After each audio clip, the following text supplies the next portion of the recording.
What if the world before the flood was not a myth, but a forgotten epoch of human mastery? What if the ruins scattered across deserts, jungles, and ocean floors were not primitive attempts at civilization, but the remnants of a global architecture designed by hands that understood both the earth and the stars? From the basalt terraces of Baalbek to the megalithic walls of Sacsayhuaman, from the submerged city off Yonaguni to the foundations beneath Giza, each stone whispers the same impossible story. Someone, or something, built on a scale we can barely comprehend. For centuries, scholars have debated the origins of these structures, dismissing anomalies as coincidence, erosion, or misinterpretation. Yet, as new geological evidence emerges, as ancient myths converge and satellite scans peel away layers of time, the possibility grows that there once existed an age before history, when humanity, or a predecessor of humanity, mastered technologies now lost. Could these architects before time have raised the foundations of civilization itself, only to be erased by cataclysm? Tonight, we descend into that silence, into the world before the world we know. We will walk through the corridors of stone where history forgets to speak and listen for echoes that survived the flood. This is Deformed history. Welcome. If you're drawn to stories like these, the ones that live in the shadows between what we see and what was made to disappear, feel free to like and subscribe only if it feels right, and let me know in the comments where are you watching from, and what time is it for you right now. I love seeing our little map of watchers light up around the world. The first traces of that forgotten age are not found in the archives of libraries or the chronicles of kings, but in the earth itself, buried beneath layers of dust, ash, and silence, in the southeastern plains of modern-day Turkey, where the wind moves like a whisper across the high Anatolian plateau. A hill once known as Göbekli Tepe hides a story so ancient that it should not exist. When it was first uncovered in the 1990s, archaeologists believed they had found a Neolithic shrine. But the deeper they dug, the more impossible the site became. Massive T-shaped pillars rose from the bedrock, some weighing more than 20 tons. Carvings of wild animals, foxes, lions, snakes, vultures, scorpions, covered their surfaces with such precision that even modern sculptors would hesitate to match them. And yet, according to radiocarbon analysis, these monoliths were erected over 11,000 years ago, a staggering 6,000 years before the first known cities of Mesopotamia. At a time when human beings were thought to be simple hunter-gatherers, someone organized hundreds of people to quarry, transport, and position megaliths on a scale unseen until the great temples of Egypt. This was not the work of scattered tribes. It required planning, coordination, geometry, and an understanding of weight and leverage that implies engineering knowledge far beyond what history attributes to that era. Even more puzzling is that the builders buried their own creation beneath tons of sediment before abandoning it. It was as if they wanted to erase their presence or protect it from something coming. For decades, Göbekli Tepe has forced scientists and historians to reconsider everything they thought they knew about the dawn of civilization. Some claim it marks the birth of organized religion. Others see it as the ceremonial heart of a vanished culture, the first and last echo of a pre-flood world. The carved animals could be totems, constellations, or even a cosmic map preserved through myth. Some researchers believe they encode memories of a cataclysm, a time when the sky itself fell.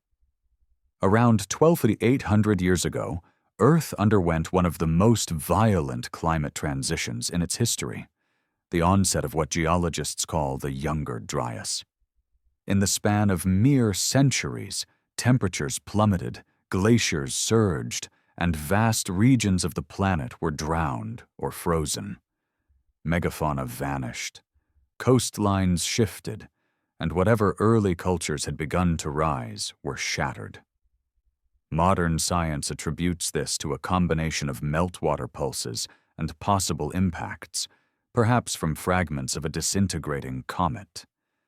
Yet ancient myths tell the same story, dressed in symbols. The Great Flood, the fall of fire from the heavens, the wrath of the gods, the turning of the sky. If these tales were not allegory, but memory, then Göbekli Tepe may not be the beginning of civilization at all, but a monument to what came before.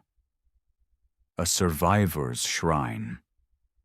A coded remembrance left by those who knew the old world was ending. Across the world, other anomalies echo the same impossible pattern. In Peru, the high walls of Sacsayhuaman fit together with such precision that not even a razor blade can slide between the stones.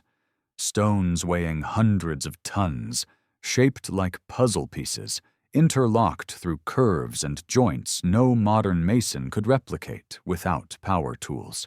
In Lebanon, at Baalbek, the trilithon stones rest in perfect alignment, each weighing over 800 tons, quarried from limestone blocks a mile away. Even today, we would struggle to move them. If these works were the product of Bronze Age builders using copper chisels and wooden rollers, as official history maintains, why do no records, no intermediate technologies, no broken tools, no half-finished projects remain to bridge the gap between primitive stonecraft and such perfection? It is as if these civilizations were born fully formed, inheriting a legacy they themselves did not fully understand. Some have proposed that after the cataclysm that ended the Pleistocene, survivors from an earlier high culture, perhaps the same that inspired Plato's story of Atlantis, sought refuge in scattered parts of the world. They carried fragments of knowledge, astronomy, geometry, the measurement of stars and seasons, the understanding of the Earth's magnetic grid. They became the civilizing gods of myth, the Viracocha of the Andes, the Enki of Sumer, the Thoth of Egypt, the Quetzalcoatl of Mesoamerica, all described as radiant beings who arrived after the flood to teach writing, agriculture, and architecture. What if those myths preserve a single truth seen through the eyes of different peoples? What if these gods were simply the last engineers, scientists, and astronomer priests of a forgotten world, remembered as divine because their knowledge seemed supernatural to the survivors? Modern archaeology resists this idea, insisting on a slow, linear progression from stone tools to city walls. Yet linear progress leaves too many gaps. The evidence of advanced stoneworking appears abruptly, without evolution. Whole complexes, aligned to solstices and equinoxes, rise from nowhere. Even more disturbing, their orientation often matches celestial positions, not of the present, but of the distant past, suggesting they were built to mark skies that existed before 10,000 BCE. Göbekli Tepe's central pillars, for example, align roughly with the constellation Cygnus, as it would have appeared at the end of the last ice age. In Egypt, the three pyramids of Giza mirror the stars of Orion's belt, not as they are now, but as they were nearly 12,500 years ago. Why would ancient builders have fixed their monuments to the stars of a world they could not see, unless those stars had guided their ancestors? If we strip away the myths and look only at patterns, we begin to see a map of memory scattered across continents. Each site, each alignment, each legend becomes a coordinate in a larger story, one that stretches back before the floodwaters rose. Perhaps what we call prehistory is not a void, but a veil, a layer of forgetting imposed by catastrophe. The stones remember. They were carved, placed, and buried with purpose, and though their builders vanished, the design endures like a fossil of thought. There is something else, something unsettling, in how these megalithic sites cluster along regions that were once coastlines before the meltwater floods.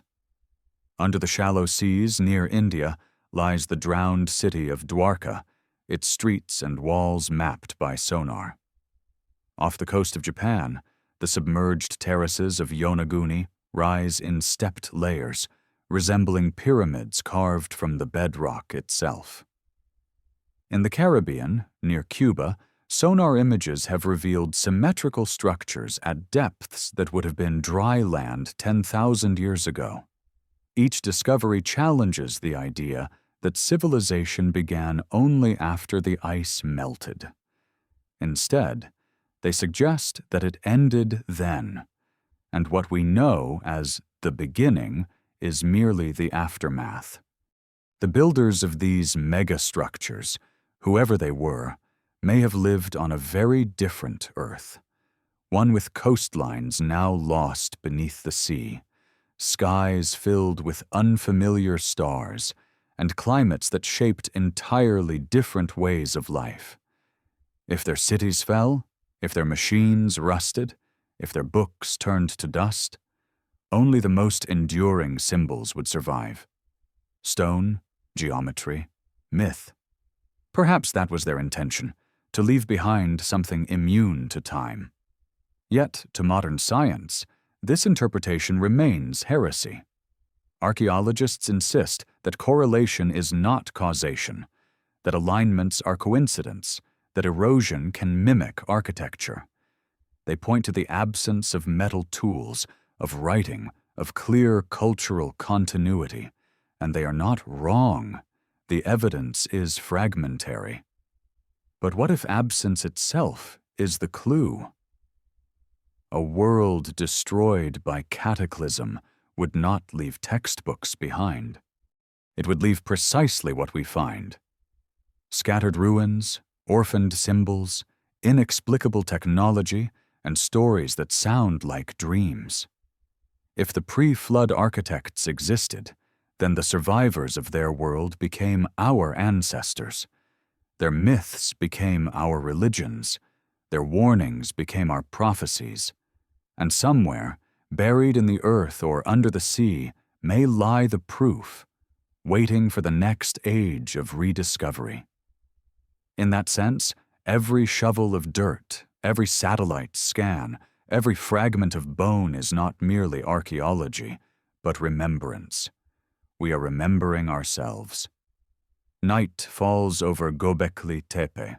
The moon drifts above the plateau, silvering the edges of the carved stones. The vultures, lions, and scorpions etched into the pillars seem to move in the flicker of torchlight, like constellations reborn. The site lies silent, but its geometry speaks. The circle within a circle, the alignment toward the horizon, the deliberate burial, all point to an intelligence both human and something more. The air carries a strange calm, as if the land itself knows it has seen this before. The rise, the fall, the forgetting, the rediscovery. Somewhere beneath the soil, beneath our certainty, lies a question older than civilization itself. A question we have only begun to ask. Who were the architects before time? And what secret did they bury beneath the stones? The deeper one looks into the enigma of the pre-flood world, the more it begins to feel like a memory whispering through the ages, a dream that refuses to die. If Göbekli Tepe was the overture, a monument to remembrance, then its scattered echoes across the globe, suggest that the same melody was once played everywhere. Across continents divided by oceans, separated by millennia, the same architectural language appears, as if humanity had once spoken in stone. Southward, in the Andean highlands of Peru, another impossible structure rises into the thin air, Puma Punku, part of the ancient Tiwanaku complex. The blocks there are not merely large, they are machined. They are cut from andesite, a volcanic rock almost as hard as granite, yet shaped with exact 90-degree angles, interlocking H-forms, and grooves that look less like primitive chiseling and more like the output of precision engineering. Some surfaces are polished to mirror smoothness. Others contain holes drilled so symmetrically that even modern tools would require laser calibration to match them. The scale, the craftsmanship, the geometry, all defy the technological limits of the civilizations history claims built them. Traditional archaeology dates Puma Punku to around 500 CE, but that date depends not on the stones themselves, but on the carbonized organic material found between later layers of occupation. The megaliths could be far older, perhaps remnants of an earlier age repurposed by those who came long after the builders had vanished. Beneath the Andean dust, beneath the centuries of reinterpretation, there lingers a sense that Tiwanaku inherited rather than invented. The Inca, when questioned about such constructions, often shrugged and said, they were built by the gods. These gods, according to the Andean myth, came from the sea after a great flood. They were tall, pale, and bearded, strange descriptions for a region where such features were rare. They carried staffs that glowed with fire, and they brought with them knowledge of agriculture, astronomy, and architecture. Their leader was Viracocha, the creator god, who shaped the world, restored the sun, and taught humankind the ways of civilization before departing across the Pacific. This theme, of godlike teachers arriving after a deluge, repeats with eerie consistency in nearly every ancient culture. In Sumer, the god Enki warns humanity of the coming flood and instructs Atrahasis to build a vessel to survive it. In Egypt, Thoth and Osiris bring the laws of order and the arts of measurement to rebuild society after chaos. In Mesoamerica, Quetzalcoatl appears as the feathered serpent, descending from the heavens to re-establish balance after the world is destroyed. In each myth, there is destruction, rebirth, and instruction, as if a remnant of an older civilization traveled outward, seeding knowledge among survivors.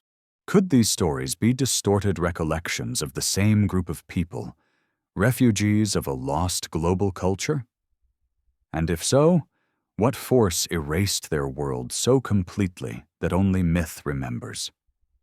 The geological record tells us that around 12,800 years ago, the Earth experienced a rapid and violent shift. Temperatures dropped suddenly, glaciers advanced, and the planet entered the Younger Dryas, a millennium of freezing that followed millennia of warming. Then, just as abruptly, it ended around 11,600 years ago, coinciding precisely with the period described by Plato as the destruction of Atlantis.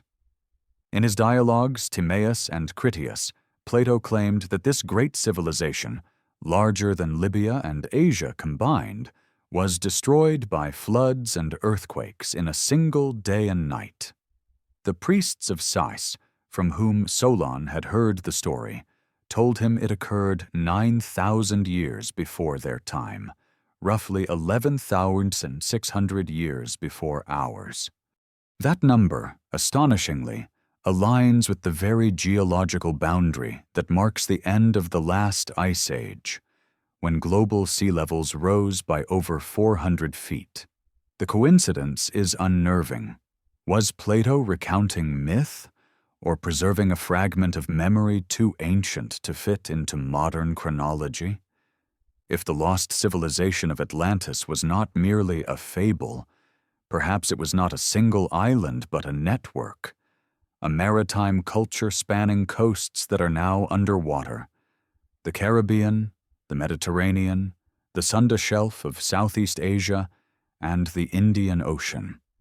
Evidence of these drowned landscapes lies beneath the waves: the ruins of Dwarka near India, the Bimini Road in the Bahamas, the sunken city near Cuba, the terraces of Yonaguni, the submerged structures off Malta and Sicily.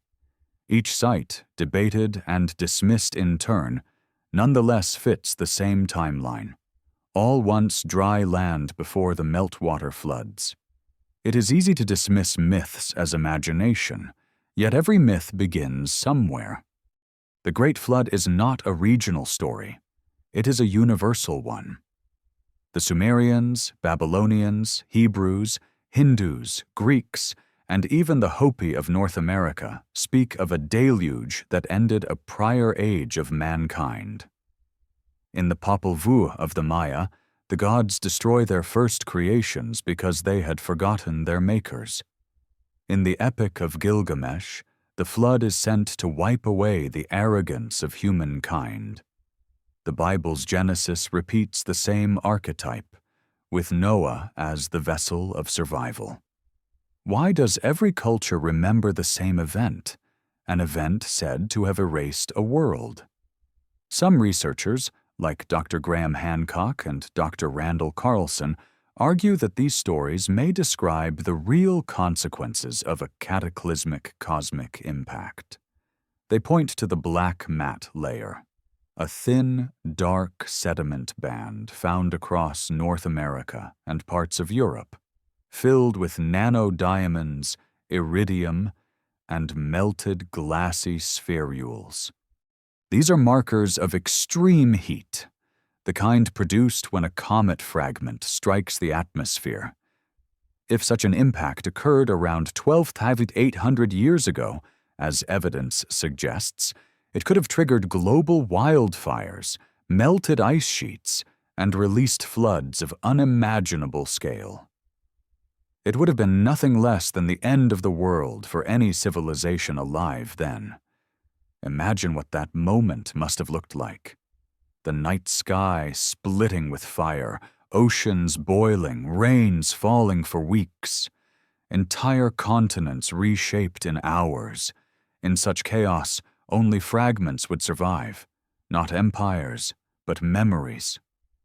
Those who endured would rebuild, carrying with them what they could remember: the art of aligning temples to the stars, the geometry of sacred measure, the memory of lost lands. They would pass down stories of shining teachers and gods from the sea. Over generations, fact would blur into myth, and myth into religion. The architects before time would become the gods of legend. But perhaps the most striking evidence that something monumental once occurred lies not in stone or sediment, but in the silence between eras. For nearly 6,000 years after Göbekli Tepe, there is a void, no massive monuments, no writing, no cities. Civilization seems to vanish, as if the survivors of that earlier world deliberately hid what they knew. Then, suddenly, around 3,500 BCE, complex societies appear almost overnight in Mesopotamia, Egypt, and the Indus Valley, all with advanced mathematics, astronomy, and architecture, as if awakened by memory. Is it possible that humanity's first civilizations were not first at all, but rediscoveries, the rebuilding of what had already been achieved once before?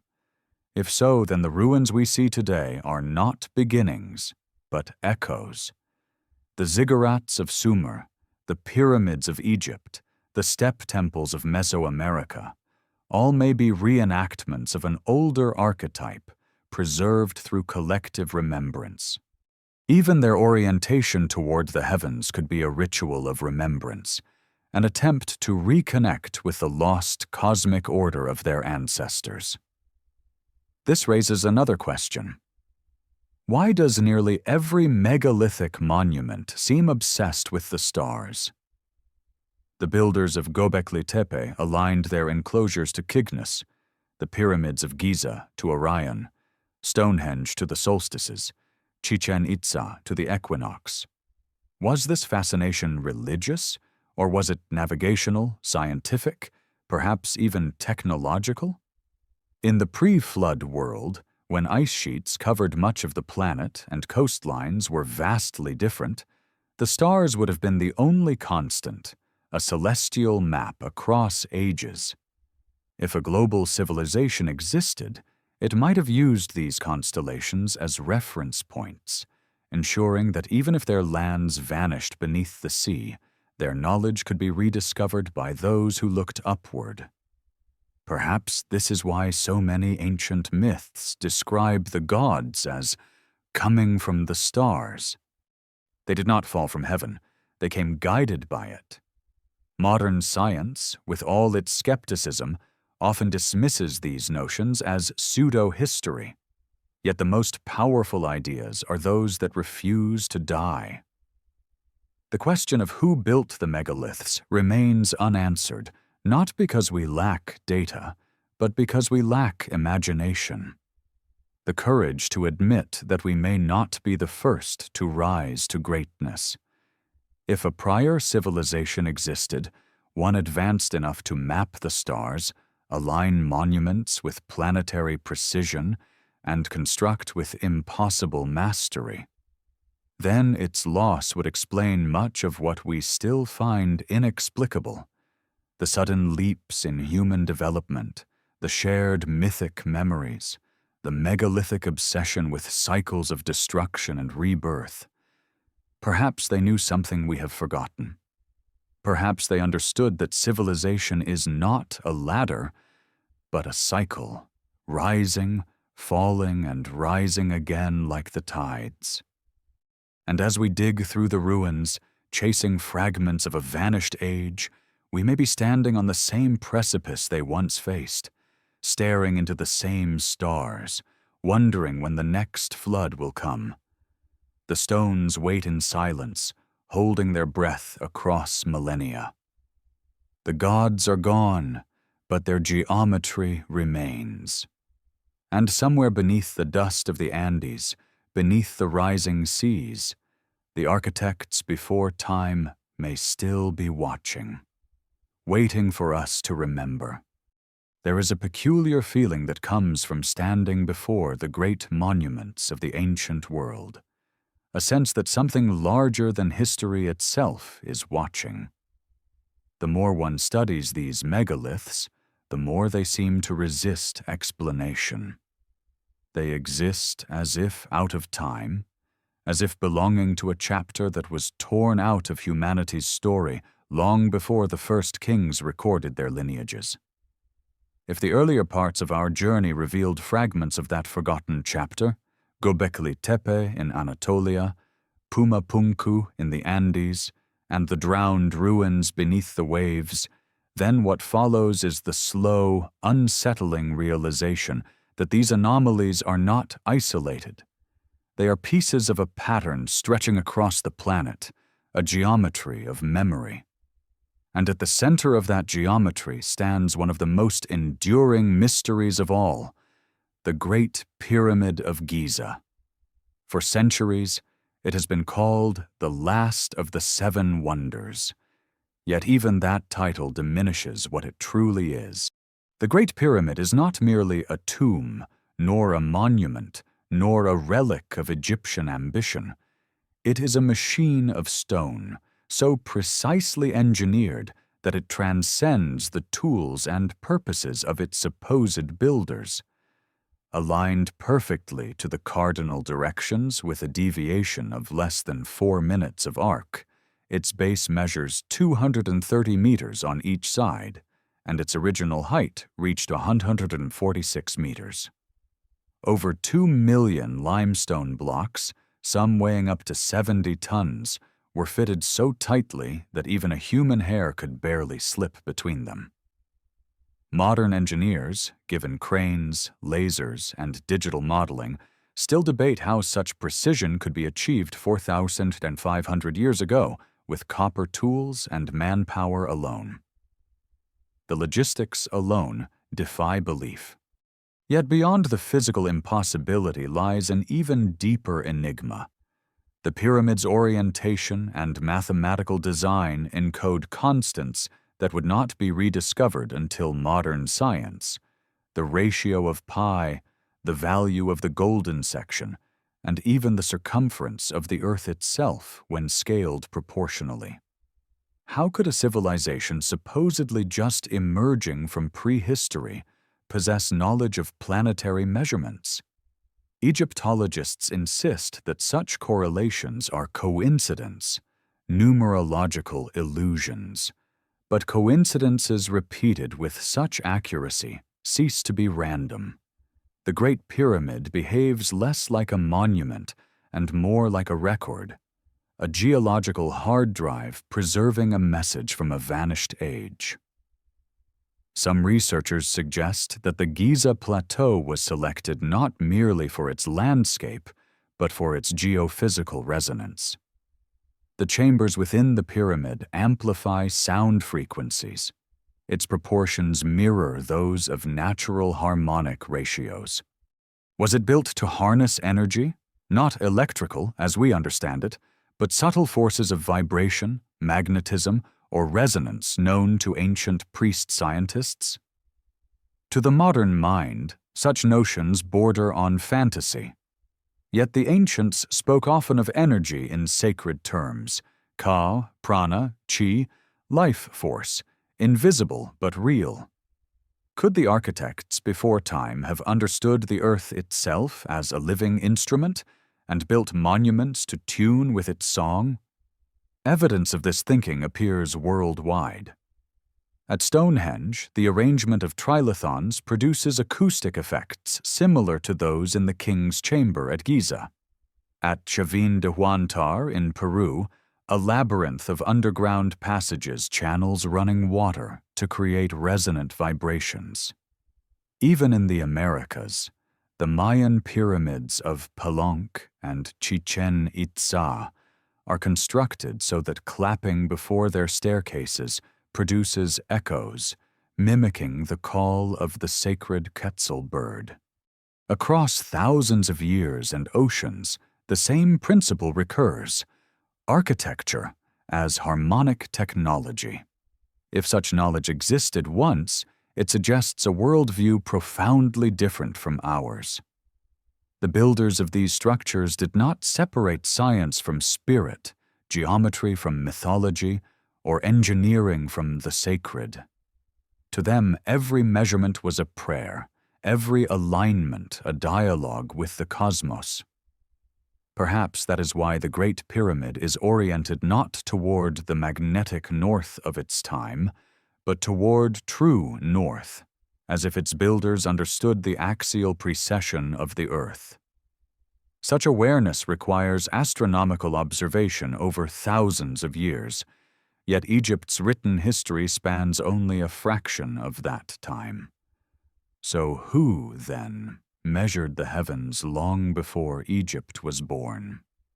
The Sphinx, weathered by millennia of wind and sand, may hold the answer. Geologists like Dr. Robert Schoch have argued that the deep vertical erosion on its body could only have been caused by heavy rainfall that last touched the Giza Plateau more than 9,000 years before the pharaohs. If true, then the Sphinx predates dynastic Egypt by millennia, perhaps aligning with the same cataclysm that ended the last ice age. The Sphinx stares eternally eastward, directly towards the rising point of the constellation Leo, as it appeared around 10,500 BCE, the very epoch when many believe the flood occurred. Is it possible that the Sphinx and the Great Pyramid are survivors of an older culture, adopted and reinterpreted by later Egyptians who no longer remembered their purpose?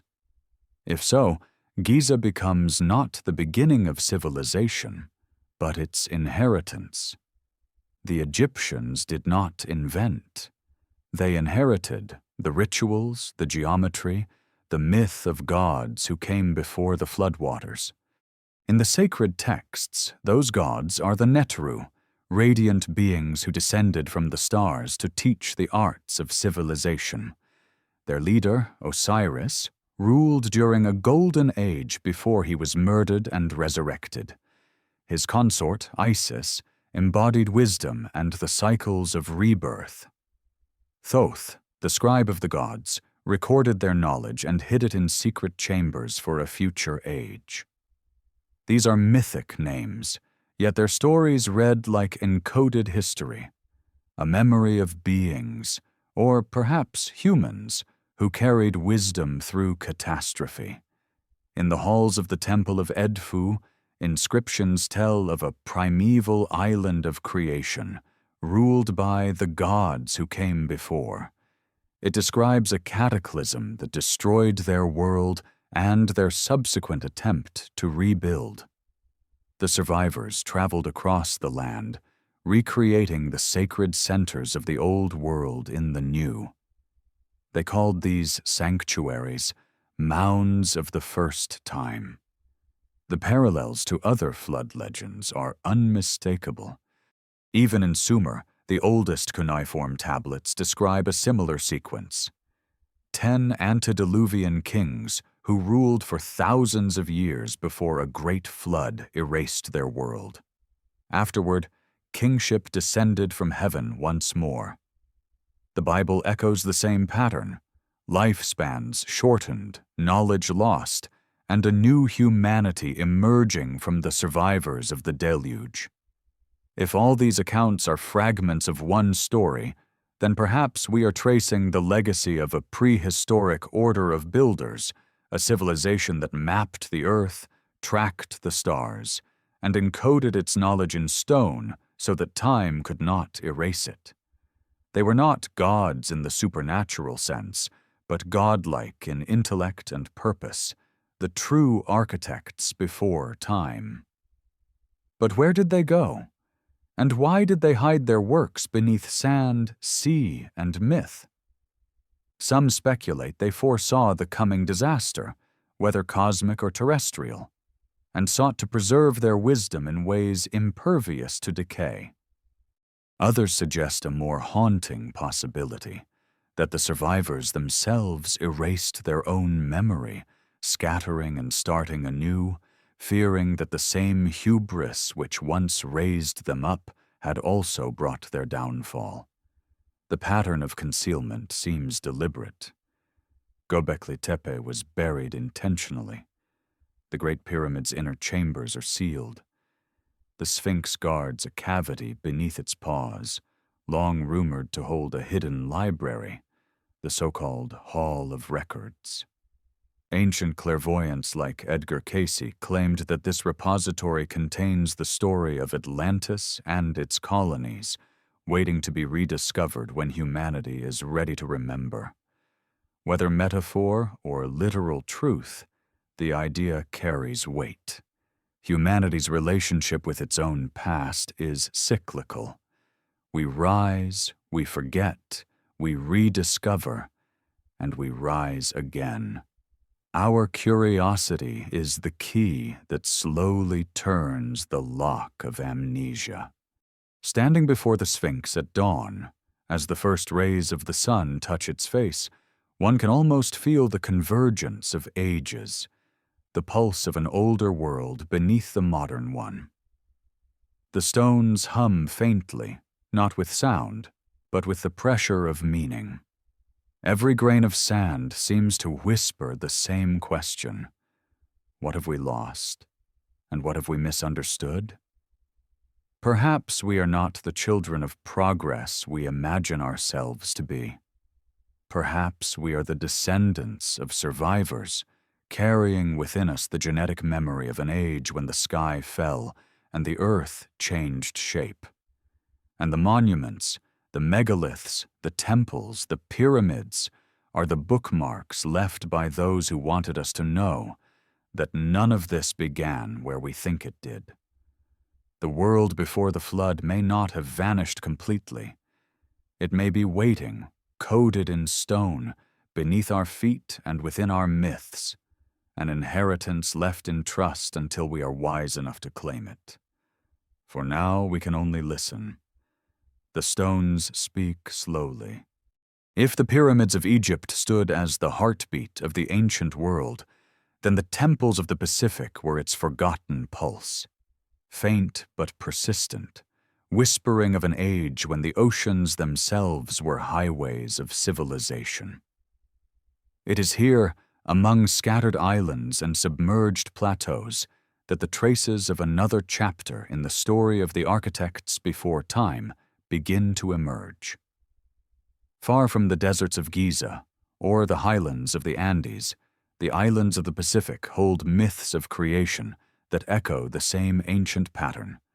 A world destroyed by water, a people who fell from the sky, and gods who taught humankind how to build anew.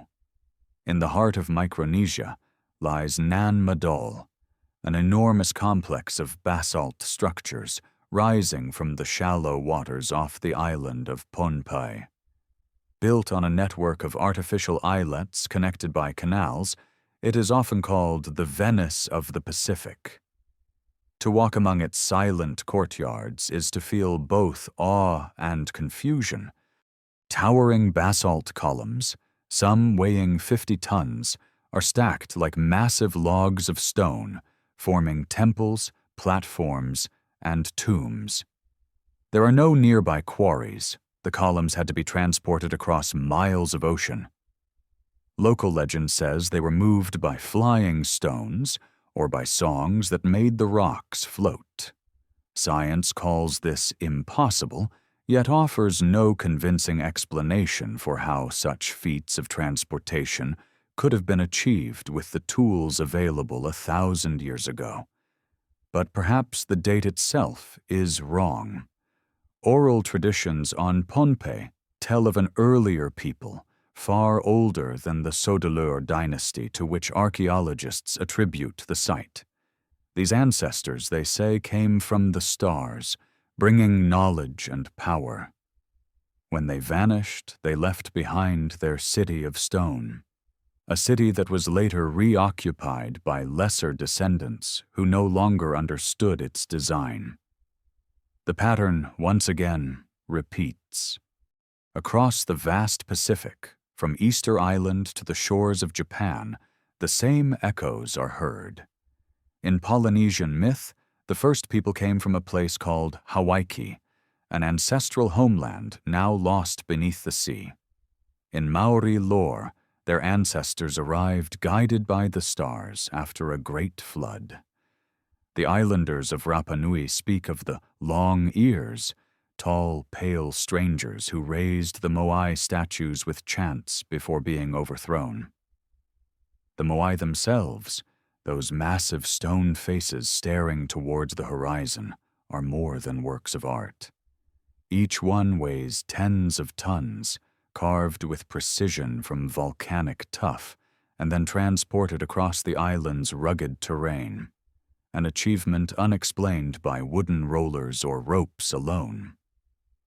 Recent studies suggest that the statues were walked upright, rocked forward through rhythmic motion, an engineering technique that implies an intuitive mastery of balance, resonance, and momentum. But beyond mechanics lies intention. The Moai all face inward, toward the land, as if guarding something, perhaps a memory. The island's oldest inhabitants claimed they were not built for worship, but as vessels of mana, spiritual energy inherited from the ancestors. In that sense, they were monuments to continuity, a way of preserving presence across time. It is tempting to see these scattered marvels as isolated expressions of human ingenuity, but when examined together, they form a global mosaic.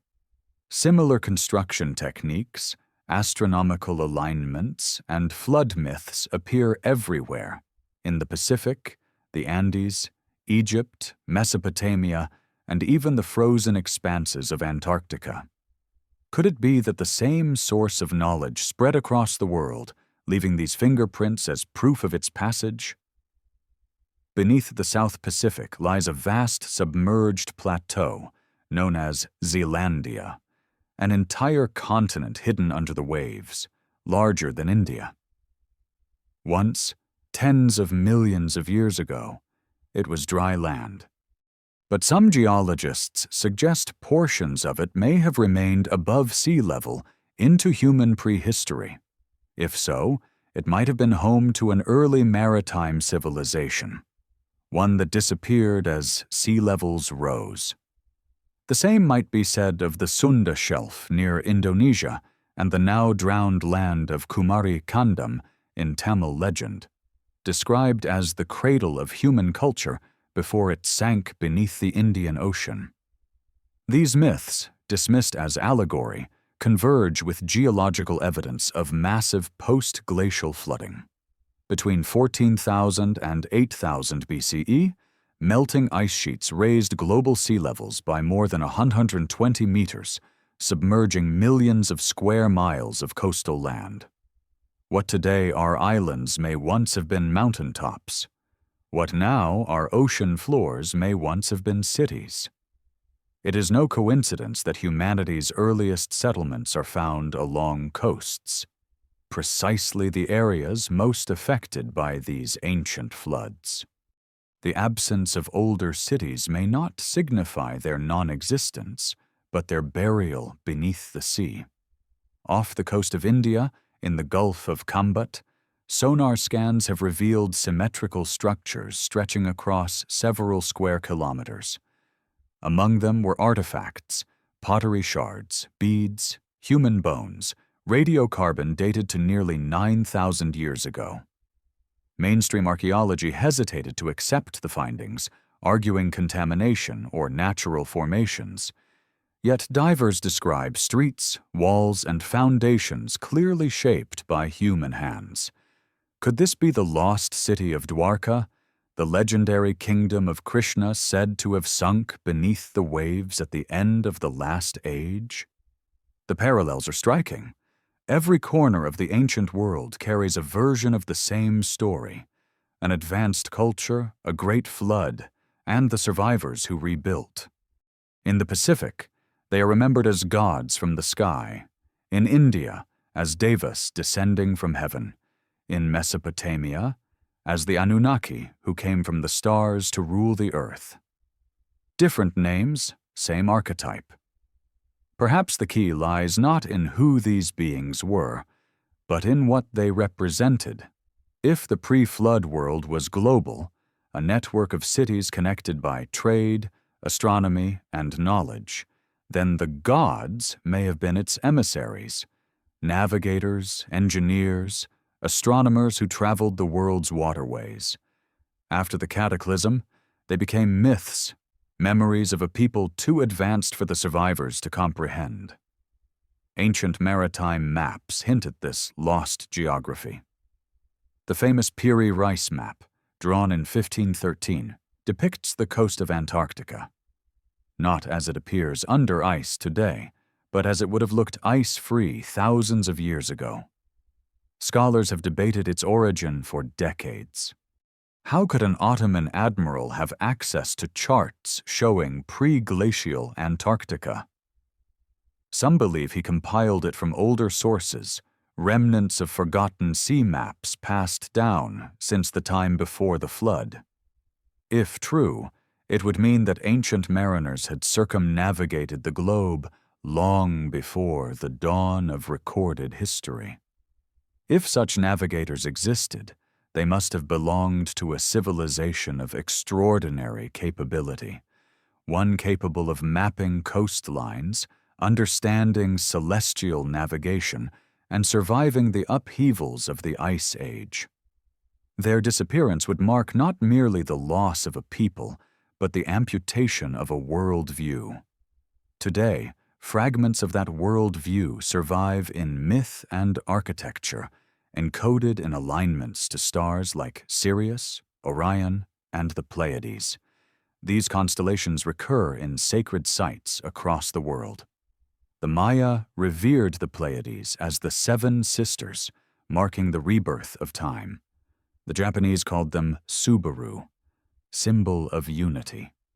In Greece, they were the daughters of Atlas, the titan who held up the sky. Everywhere, the same stars, the same reverence, as though ancient humanity remembered a cosmic connection that modern civilization has forgotten.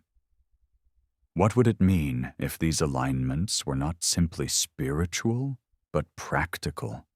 A way of synchronizing monuments across the globe, preserving a shared calendar that transcended borders and languages? The idea is staggering, yet when viewed through the lens of mythic memory, it begins to make sense. The architects before time may have been not just builders, but timekeepers, mapping not only space, but cycles of destruction and renewal.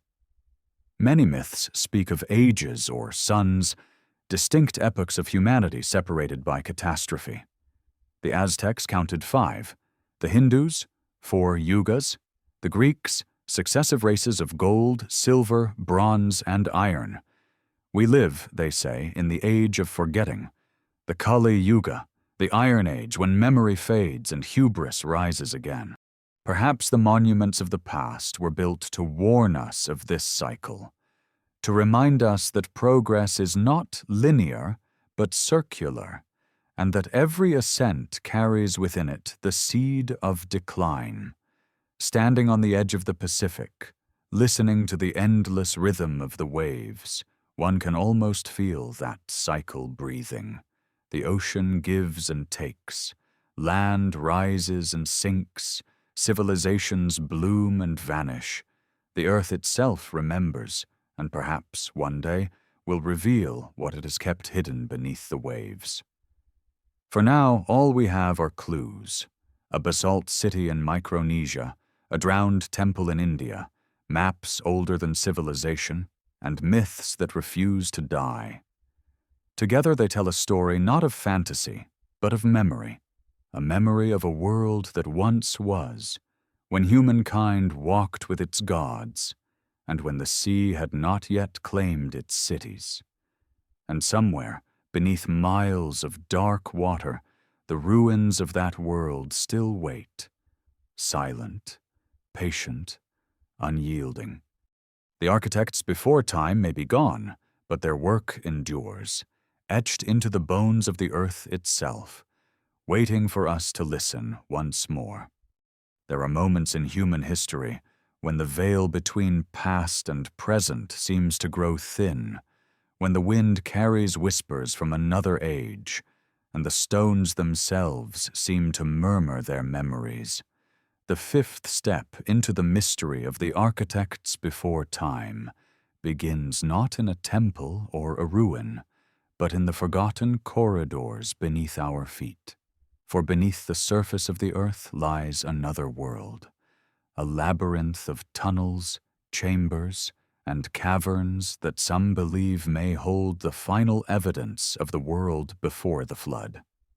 In 2008, deep in the Cappadocia region of Turkey, archaeologists uncovered something extraordinary: the underground city of Derinkuyu. Descending over 280 feet below the surface, with hundreds of rooms, air shafts, wells, and passageways connecting to other subterranean complexes, it could house more than 20,000 people. What astonished researchers was not just its size, but its engineering. Air circulation was so precise that even at its deepest levels, oxygen flowed freely. Water was drawn from aquifers that never mixed with the surface, suggesting careful geological knowledge. The tunnels were reinforced to prevent collapse, and rolling stone doors could seal entire sections off from intruders. Who built it? The official answer? The Phrygians, around the 8th century BCE. But that answer raises more questions than it resolves. There are no inscriptions, no tools, no clear evidence of construction techniques. And if it was meant as a refuge from invaders, why so deep? Why carve dozens of levels underground when simple fortifications would have sufficed? Some now believe that Derinkuyu and others like it may be much older, remnants of an earlier epoch when the surface of the earth was no longer safe.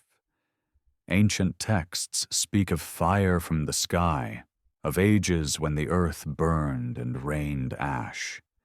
Could these subterranean cities be relics of survival, built by the descendants of a pre-flood civilization seeking shelter from cosmic catastrophe? The tunnels stretch for miles, linking entire regions. They may have once formed a global network of refuge, evidence that humanity, or its predecessors, survived underground through the cataclysm that ended the last ice age. Across the world, legends echo this same idea. In Native American lore, the Hopi people tell of their ancestors emerging from underground cities after the Third World was destroyed by fire and flood.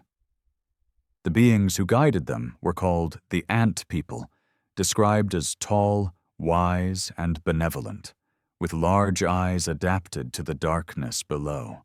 In Tibet, myths speak of Shambhala and Agartha, hidden kingdoms beneath the mountains, ruled by enlightened masters who survived the last great cycle of destruction. The same motif recurs in Hindu texts, in Celtic stories of hollow hills, and even in the myths of Mesoamerica, where the people of the serpent emerged from caves after a long age of darkness. It is as though the earth itself holds memory within its caverns, a living archive beneath our world. Modern explorers have begun to rediscover traces of these hidden realms. In Egypt, ground-penetrating radar near the Giza Plateau revealed vast cavities and tunnels leading away from the Sphinx. In South America, subterranean passages run beneath Cusco and Tiahuanaco, connecting temples miles apart. In Europe, the so-called Erdstall tunnels snake beneath the continent from Scotland to Turkey. Narrow, smooth-walled corridors carved with unknown tools, dated vaguely to the Neolithic, but with no known purpose. What if these tunnels are not isolated phenomena, but the vestiges of a lost global system, the veins of an earlier civilization? If we follow that trail, we find that the concept of an inner Earth was not born from fantasy, but from inherited memory. Ancient cosmologies often depicted the world as layered, heavens above, underworld below. The underworld was not merely a place of the dead, but a parallel realm of wisdom and preservation. In Sumerian myth, the goddess Inanna descends into the underworld to retrieve the Mai, the divine laws of civilization. In Egypt, the sun god Ra travels through the Duat each night, renewing his strength before dawn. These journeys symbolize death and rebirth, but they might also encode a literal remembrance, a descent into the earth during times of catastrophe, and a return when the world was reborn. When we look closer, geological evidence supports the possibility of refuge-seeking behavior on a global scale. Around 12,800 years ago, the Younger Dryas impact hypothesis suggests that fragments of a comet struck or exploded over North America and Europe, igniting vast wildfires and filling the atmosphere with soot. The global temperature plummeted. Crops failed. Megafauna vanished. In that apocalypse, the surface of the earth would have been uninhabitable for years, perhaps decades. Only those who sought shelter in caves, mountains, or deep tunnels could have survived. If the architects before time foresaw this disaster, They may have built refuge systems in advance, vast underground networks where knowledge, technology, and people could be preserved until the skies cleared. When the floodwaters receded, they would have emerged, carrying fragments of their old world, scattering across continents to seed new civilizations. This could explain why the first known cultures appear fully formed, as if arising from nothing: Sumer, Egypt, the Indus Valley, the Andes. They were not spontaneous creations, but restorations, the echoes of an older world resurfacing through survivors. There is a poetic symmetry to this idea: humanity reborn from the womb of the earth itself. But the story does not end in the tunnels, for as the survivors emerged, they built anew, and their architecture reflected not only what they remembered, but what they feared. Many ancient cities were constructed with remarkable precision around celestial alignments, yet they also show traces of defensive engineering against forces beyond the human. Massive stone walls, subterranean vaults, and high mountain fortresses suggest an enduring memory of cosmic threat, as if the builders never forgot that the sky could fall again. At Sacsayhuaman in Peru, the zigzagging fortress walls resemble lightning bolts carved in stone. In Anatolia, the people of Catalhoyuk painted murals of flaming comets and erupting volcanoes.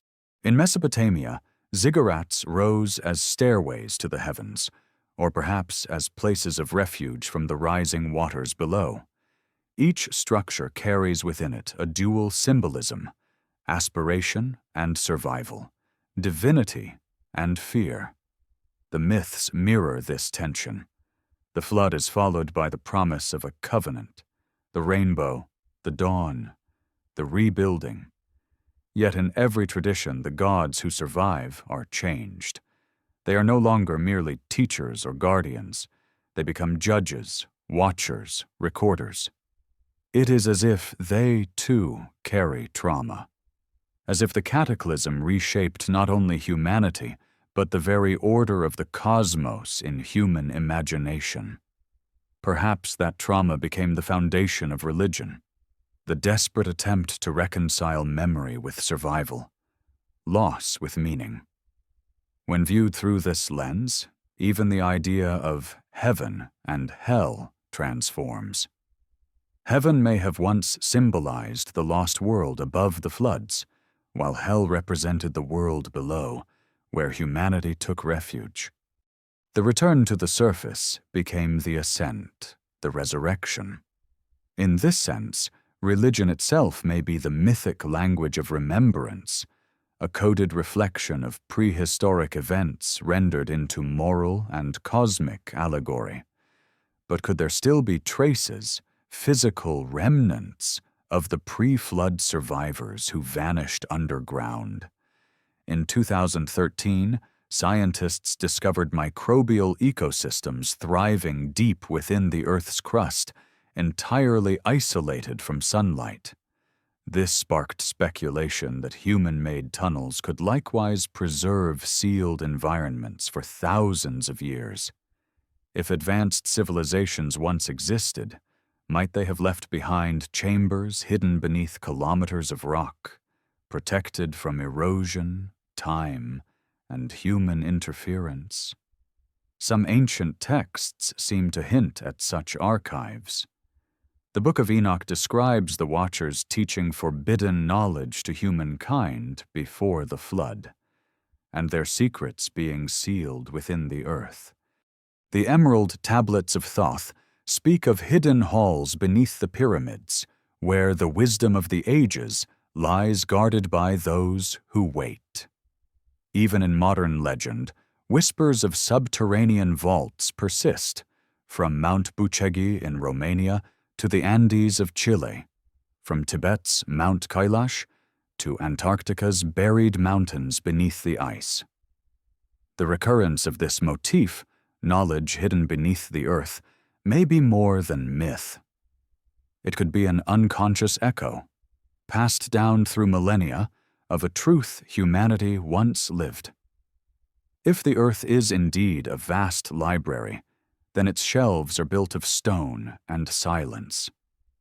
And perhaps one day, when our technology penetrates deeper than ever before, we will stumble upon those ancient archives, sealed rooms carved with unknown symbols, artifacts beyond carbon dating, and maps of a world that existed before the world we know.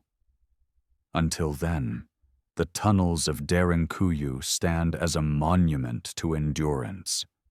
They remind us that the human instinct to survive transcends epochs, whether carved by the Phrygians, the Sumerians, or the architects before time. They speak of a wisdom both practical and metaphysical, that to endure catastrophe, one must sometimes descend before rising again. As dusk falls over the Anatolian plains, the entrance to Derinkuyu yawns like the mouth of memory itself. The air that drifts upward is cool, ancient, untouched. Below, the passageways spiral downward into darkness, as though leading not merely into the earth, but into the forgotten mind of our species. Perhaps somewhere, deep within that labyrinth, the first survivors whispered to one another that the stars would return, that the fires would fade, and that humanity, whatever form it took, would remember. And now, millennia later, as we trace their footsteps by torchlight, the echo of those whispers returns to us, faint but enduring. It is not the sound of myth nor fantasy, but of remembrance. The earth remembers even when we forget. Every civilization leaves behind more than ruins.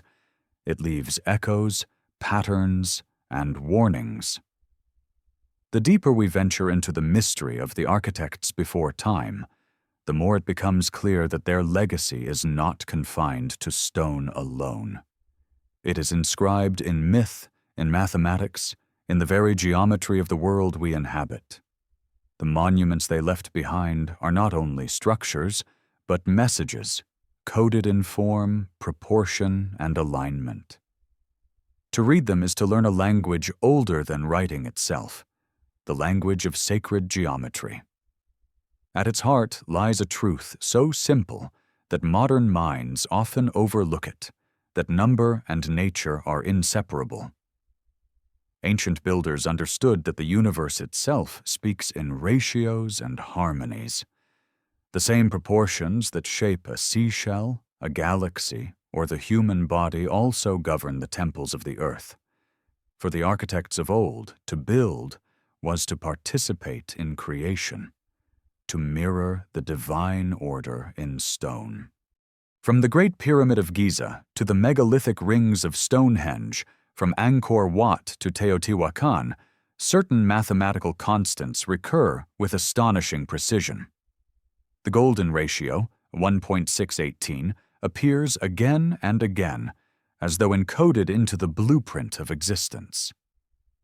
So too does pi, the ratio that links every circle to its circumference. How did civilizations separated by oceans and epochs come to share this same mathematical grammar? Mainstream history attributes it to coincidence, the inevitable result of practical trial and error.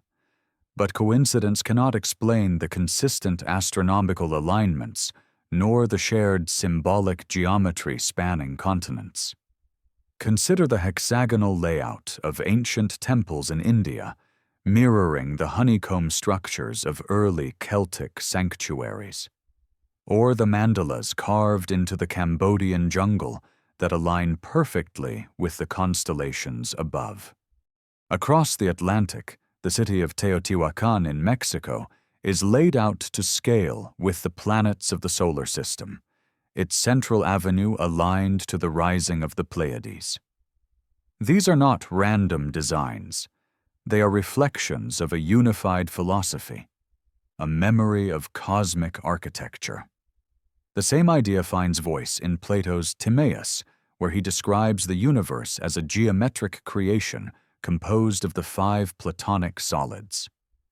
In Egypt, priests spoke of Mat, the principle of order and proportion governing the cosmos. In China, the Tao was understood as the balance of opposites within a universal pattern. All of these philosophies seem like distant echoes of a once universal understanding. That harmony is the foundation of reality, and that to fall out of harmony is to fall into chaos. What if the lost civilization before the flood mastered this principle, not only spiritually, but technologically? If they understood resonance, frequency, and vibration as tools of construction, then their monuments could have been tuned, quite literally, to the earth itself. Modern experiments have shown that sound waves can levitate small objects and shape patterns in sand and water, a phenomenon known as cymatics. Imagine this knowledge on a grander scale. Acoustic engineering capable of moving stone through frequency rather than force. Legends hint at such abilities. In Tibet, monks were said to raise stones using synchronized chanting and drums, generating vibrations that defied gravity. In Egypt, early Arab chroniclers described priests who sang the blocks of the pyramids into place. Even in the Bible, the walls of Jericho fall not by sword, but by sound. Could these myths be fragmented memories of an ancient science, one that united physics and spirit? If so, the power of the gods may have been nothing supernatural, but the mastery of universal laws that modern science is only beginning to rediscover. Perhaps this is why so many ancient monuments hum, literally. At certain frequencies, the chambers of the Great Pyramid vibrate audibly. Stone circles in England and Ireland resonate when the wind passes through them, producing low tones. The hypogum of Hal Saflieni in Malta, a subterranean temple carved from limestone over 5,000 years ago, amplifies human voice at 111 Hz, a frequency proven to affect the brain's temporal lobe, inducing trance-like states. These are not accidents. They are acoustic technologies, devices designed to alter consciousness and connect the human mind with the rhythms of the planet. To the architects before time, architecture was not inert. It was alive, breathing, vibrating, communicating. Modern researchers often call this ancient science, but to its practitioners, it was sacred. To them, every number carried meaning, every angle a prayer. The triangle represented the trinity of creation: mind, matter, and spirit. The circle symbolized eternity. The spiral mirrored the path of evolution. By building in these forms, they were not only constructing cities, they were creating mirrors of the cosmos, reminders that humanity was woven into the same geometry as the stars. If the flood destroyed their civilization, it did not destroy their symbols. Those survived, encoded into myth, religion, and language. The temples that came after, in Egypt, Sumer, Mesoamerica, and elsewhere, were imitations of an earlier archetype. Even today, the echo persists in the domes of our cathedrals, the mandalas of meditation, and the circuits of our cities. Without realizing it, we still build according to the memory of the world before. The question is, why? What compelled these ancient builders to encode their knowledge in stone and number? Perhaps they understood that memory written in words fades, but memory written in form endures. A monument aligned to the stars will outlast empires. A ratio carved into stone will survive even when language is lost.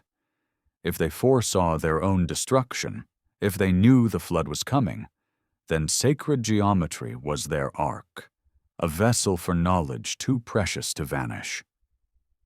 And yet, the deeper one studies these patterns, the more unsettling they become. For they seem to point toward something more than architecture, something predictive. Many ancient sites are aligned not just with constellations of their own era, but with celestial positions thousands of years before or after their construction. It is as though the builders tracked cycles spanning tens of millennia, what the Maya called the Great Year, the precession of the equinoxes, a 26,000-year wobble of the Earth's axis. Why would a Stone Age culture care about cycles longer than their recorded history? Unless, of course, they had already lived through one. The Great Year marks the rise and fall of ages: golden, silver, bronze, iron. In the Vedic tradition, these are the yugas; in the Greek, the epochs of men. Every cycle ends in catastrophe and renewal. If the architects before time built their monuments to align with these cosmic cycles, they may have been warning future generations that the wheel turns again, that the flood, the fire, the fall are not one-time events but recurring phases of Earth's rhythm. Perhaps this is why we feel an unease when standing before ancient ruins. On some level, we recognize them not only as relics of the past, but as prophecies. They whisper that what has happened before will happen again. Modern science, in its own way, agrees. The geological record reveals regular cataclysms, impacts, ice ages, solar storms. Extinctions come in intervals, as if Earth breathes in destruction and exhales creation. We are part of that breath, whether we choose to acknowledge it or not. The lost civilization may have understood this better than we do. Their geometry was not decoration, it was survival. By aligning their monuments to the stars, they aligned themselves to the cycles of renewal. They sought harmony with forces greater than themselves, not domination over them. And that may be the greatest lesson they left us. The true civilization is not measured by technology, but by alignment, by resonance between human intention and cosmic order. In the dim corridors of forgotten temples, this lesson still vibrates. Touch the stone, and you may feel it, a pulse beneath your fingertips, older than time, waiting to be remembered. The architects before time may have vanished, but their message endures. Everything is connected, everything is number, everything returns. We are the descendants of a world that once knew how to listen to the universe. And though the flood erased their cities, it could not silence their song.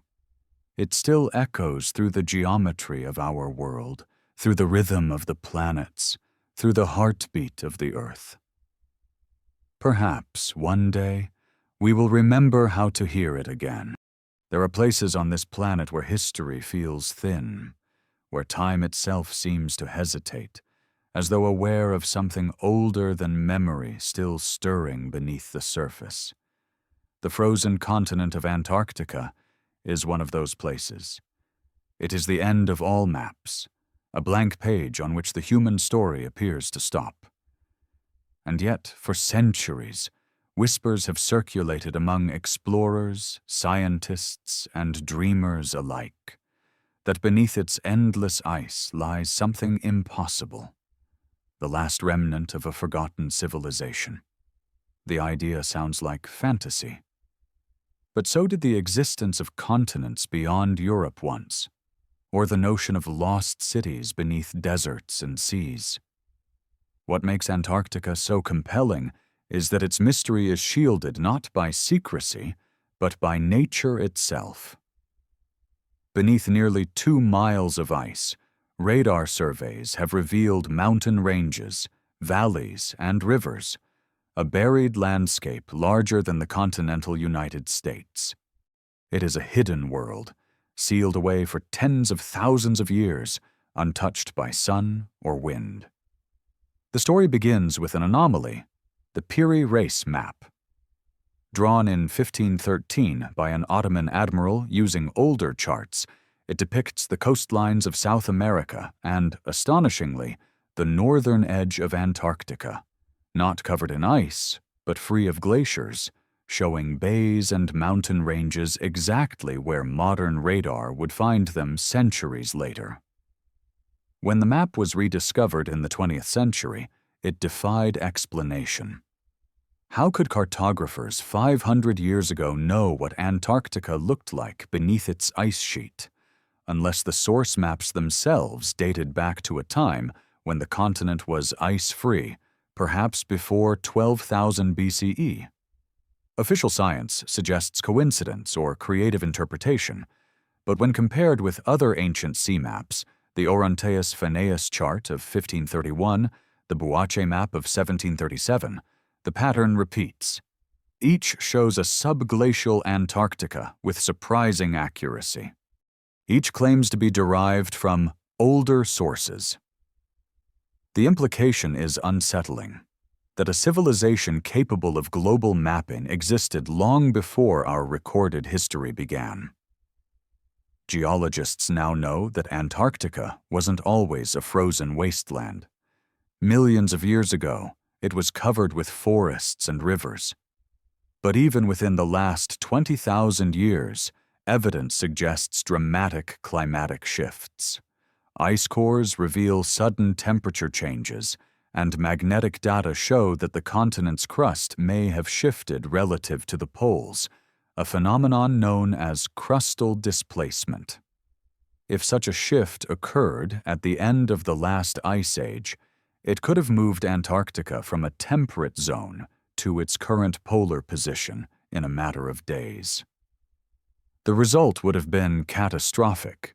Entire continents drowned, climates inverted, civilizations erased.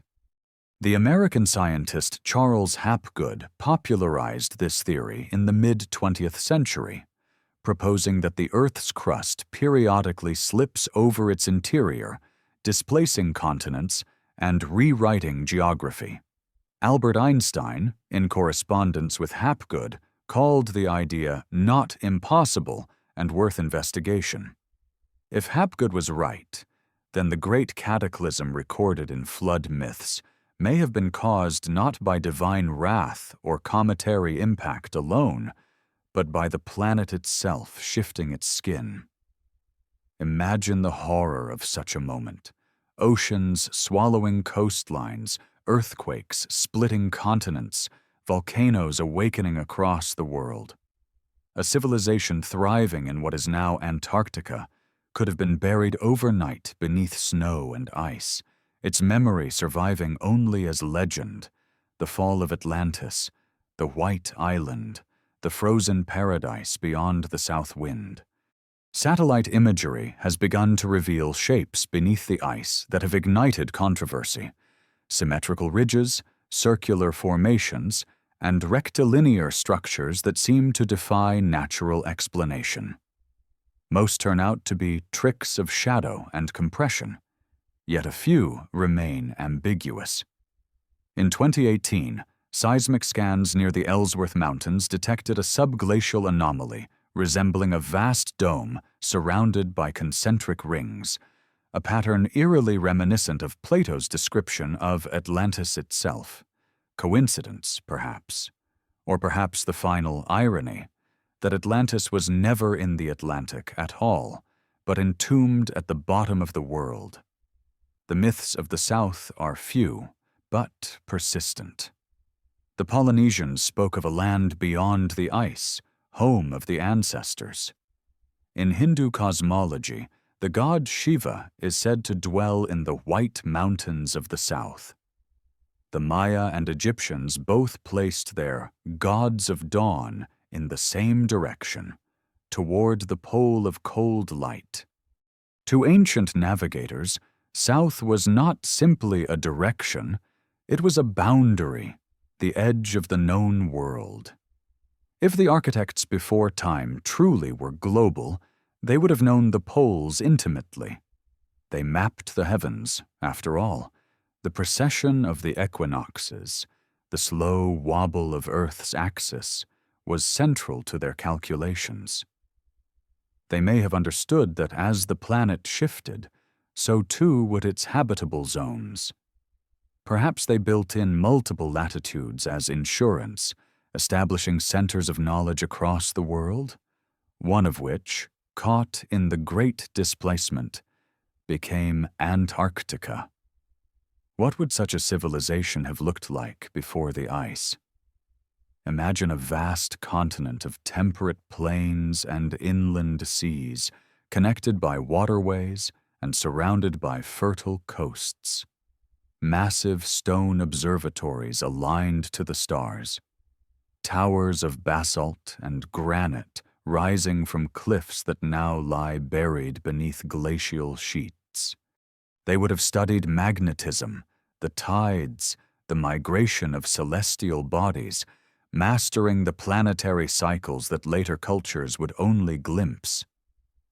If their scientists foresaw disaster, they might have encoded their knowledge in ways designed to survive total loss through geometry, myth, and monument. Perhaps the same knowledge resurfaced thousands of years later through the survivors who spread across the world, the engineers of Giza, the astronomer priests of Sumer, the builders of Tiwanaku and Nan Madol. The farther we trace their fingerprints, the more they converge on the same memory, a civilization drowned and frozen, its heart encased in ice. Modern expeditions to Antarctica rarely speak of mystery. The continent is a laboratory of climate science, not mythology. And yet, rumors persist.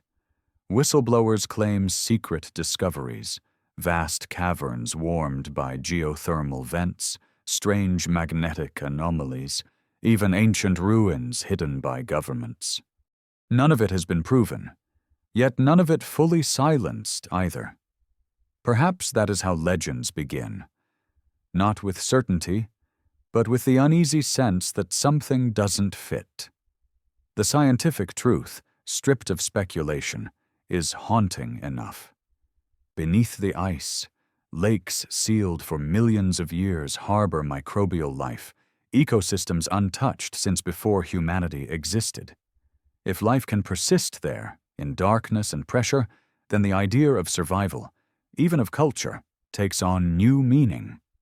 The architects before time may have vanished from the surface, but perhaps, in some metaphorical sense, they endure below, in the persistence of life itself against extinction. Antarctica, then, becomes more than a frozen mystery. It becomes a mirror. It shows us what happens when knowledge and nature fall out of balance. A paradise turned to prison. A world swallowed by its own climate. The ice that conceals it also preserves it, like memory frozen in the human mind, waiting for warmth to thaw it awake. As satellites scan the continent and ice cores unravel its history, we inch closer to answers. Each layer of snow is a page in Earth's autobiography, written in isotopes and dust. And somewhere within that story lies the record of an event so cataclysmic that it reset civilization itself. Perhaps one day, as the planet warms and glaciers retreat, we will finally glimpse what lies beneath, not myth, but archaeology, the foundations of cities, the patterns of walls, the geometry of intention. Perhaps we will find that the legends of Atlantis, Lemuria, and Mu were never separate stories, but different names for one truth: that a civilization of immense sophistication once spanned the globe, and that its southern citadel still sleeps beneath 2 miles of ice. If that day comes, what then? Would we see them as ancestors, or as warnings? For every monument of the architects before time carries a dual message, of creation and destruction, brilliance and hubris. They reached heights we cannot yet comprehend, but something in their mastery turned against them. Whether by natural catastrophe, cosmic impact, or their own ambition, they fell. Standing on the deck of a modern icebreaker as it cuts through Antarctic waters, one cannot help but feel the enormity of that fall. The horizon stretches white and endless, the air itself a relic of another era. Beneath, the ghost of a continent dreams in silence. Every gust of polar wind feels like a whisper from the past. Remember. The ice remembers. It holds within it the ashes of meteors, the pollen of lost forests, the trapped breath of forgotten worlds. Someday that ice will melt. The secrets it guards will rise to the surface once more. And when they do, we may realize that the architects before time were not gods, nor aliens, nor myths, but reflections of ourselves. Humanity, in another age, reaching for eternity, blinded by its own light, undone by its own power. Perhaps that is why their monuments still call to us. They are not just warnings of what was, but blueprints of what might be again. In the frozen heart of the earth lies a mirror of the future, waiting beneath the ice for us to remember who we once were. Every civilization believes it stands at the pinnacle of time, that progress is a straight line ascending toward enlightenment. Yet the ruins whisper otherwise. They tell of cycles, of civilizations that rose higher than we can imagine, then fell into silence. And as modern science peers deeper into the cosmos and beneath the crust of the earth, the echoes of those cycles begin to resonate once again. Perhaps what we call progress is only the rediscovery of knowledge once known, knowledge lost in fire and flood, hidden beneath myth, and scattered like starlight across the ages. If the architects before time were scientists in their own right, masters of geometry, astronomy, and Earth's rhythms, then their understanding may not have ended with architecture. It may have extended to the sky itself. For the heavens were not, to them, a distant mystery. They were a mirror, an engine, a clock of creation. The myths of gods descending from the stars could well have been coded memories of those who understood that humanity's fate was written in the movements of the cosmos. Every ancient culture gazed upward with the same reverence and the same fear. The Egyptians mapped Orion and Sirius with obsessive precision. The Maya tracked Venus with mathematical accuracy rivaling our own. The Dogon of Mali spoke of a dark companion star invisible to the naked eye, orbiting Sirius, knowledge modern astronomy only confirmed in the 20th century. In India, Vedic texts describe cosmic cycles spanning billions of years. The ancient Chinese recorded guest stars and celestial dragons consuming the sun, supernovae and eclipses witnessed by eyes millennia old. These were not primitive stargazers. They were astronomer priests, keepers of an inherited science that viewed the sky as both teacher and judge. In their eyes, catastrophe was cyclical, cosmic alignment and celestial imbalance intertwined. When the heavens shifted, so too did the world below. Flood, fire, ice, and rebirth followed in rhythm. The great cataclysm that ended the last ice age, whether caused by a comet, crustal displacement, or solar outburst, may have been one phase of this cosmic heartbeat. And if the architects before time understood it, they may have built their monuments as instruments to predict its return. Many ancient sites double as observatories, aligned not only to solstices, but to the precessional drift of stars. a slow movement spanning thousands of years. Why build such enduring clocks unless the builders wished to warn those who came after? Consider the alignment of Teotihuacan in Mexico. Its Avenue of the Dead oriented 15.5 degrees east of true north, pointing towards the rising of the Pleiades. The same star cluster appears in myths across the world. The Seven Sisters, the windows of heaven, the origin of the gods. In Japan, the Subaru constellation bears the same 7 lights. In Greece, they were said to have fled into the sky to escape the hunter Orion. In nearly every myth, the Pleiades mark beginnings and endings, the turning of ages. At Giza, the pyramids replicate the pattern of Orion's belt as it appeared around 10,500 BCE, the same epoch when, according to geological and mythic evidence alike, the last great flood occurred. At Angkor Wat, the towers mirrored Draco and Cygnus, constellations associated with cosmic serpents, symbols of cycles and renewal. In Peru, the Nazca lines stretch across the desert like celestial diagrams, their giant geoglyphs visible only from the sky, as if meant to be read by those who once watched from above. These alignments are too consistent to be random. They are the fingerprints of a civilization obsessed with the heavens, not for worship, but for survival. The sky, to them, was both scripture and warning. But what if their relationship with the cosmos ran deeper still? Modern researchers have noted that certain ancient sites correspond to points of high geomagnetic intensity, fault lines, and telluric currents, natural flows of electromagnetic energy through the Earth's crust. The megaliths, perfectly placed atop these intersections, may have functioned as amplifiers or stabilizers, channeling planetary energy in harmony with celestial forces.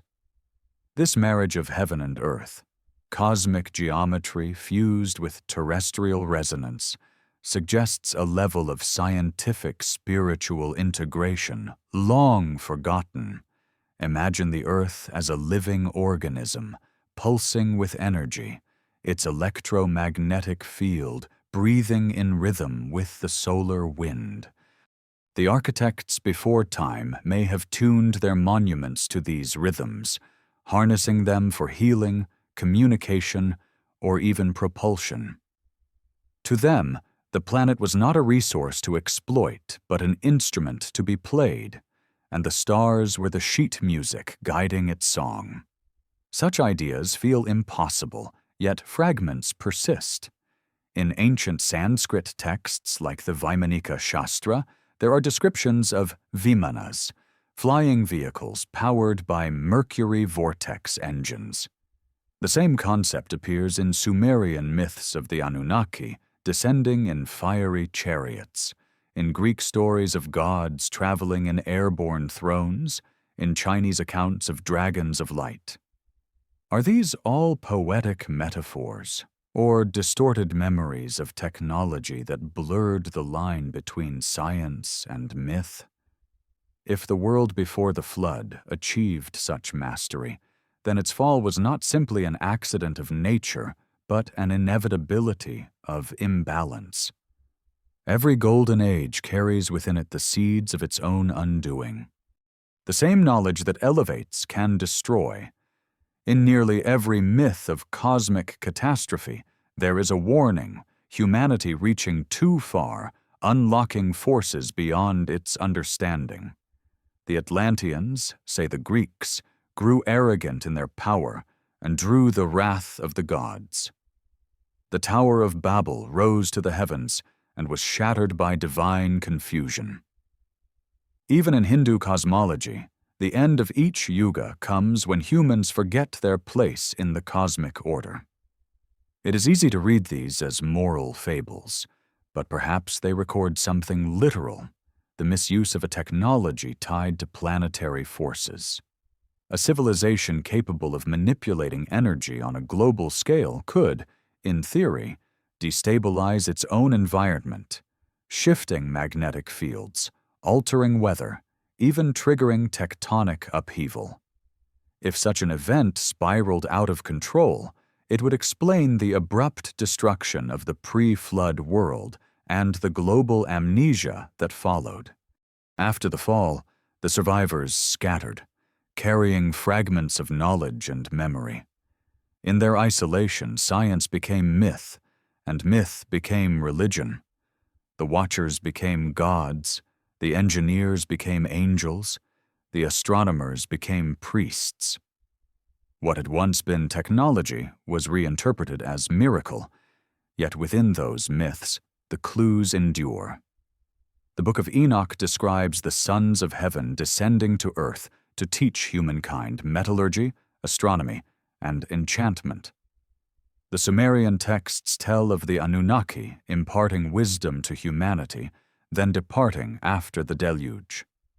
The Mayan Popol Vuh speaks of gods who speak the language of the stars. All these stories may trace back to the same event, the transfer of knowledge from a dying civilization to a newborn one, framed through the awe of those who received it. The great irony is that we are now walking the same path again. Our satellites orbit the Earth as their temples once mapped the stars. Our machines hum with electromagnetic energy. Our scientists speak of resonance, vibration, and quantum fields, concepts that, in another vocabulary, sound eerily like the wisdom of the ancients. We believe we are discovering the universe, yet perhaps we are only remembering it. And just as they did, we stand at the edge of imbalance. The planet warms, the magnetic poles drift, the skies fill with fire, the cycle turns once more. The monuments of the architects before time are not just relics, they are messages left across millennia. They tell us that the earth changes, the heavens shift, and civilizations that forget their harmony with the cosmos do not endure. Their fall was our beginning, and our beginning may yet become their echo. If the stars were once their teachers, perhaps they can be ours again. But only if we learn to listen, not with telescopes and instruments alone, but with humility. For beneath all the stone and myth, the message of the architects is simple, eternal, and painfully clear. Everything you build must be in balance with the world that bears it. Everything you learn must serve the whole, not the self. Everything that rises without harmony will fall.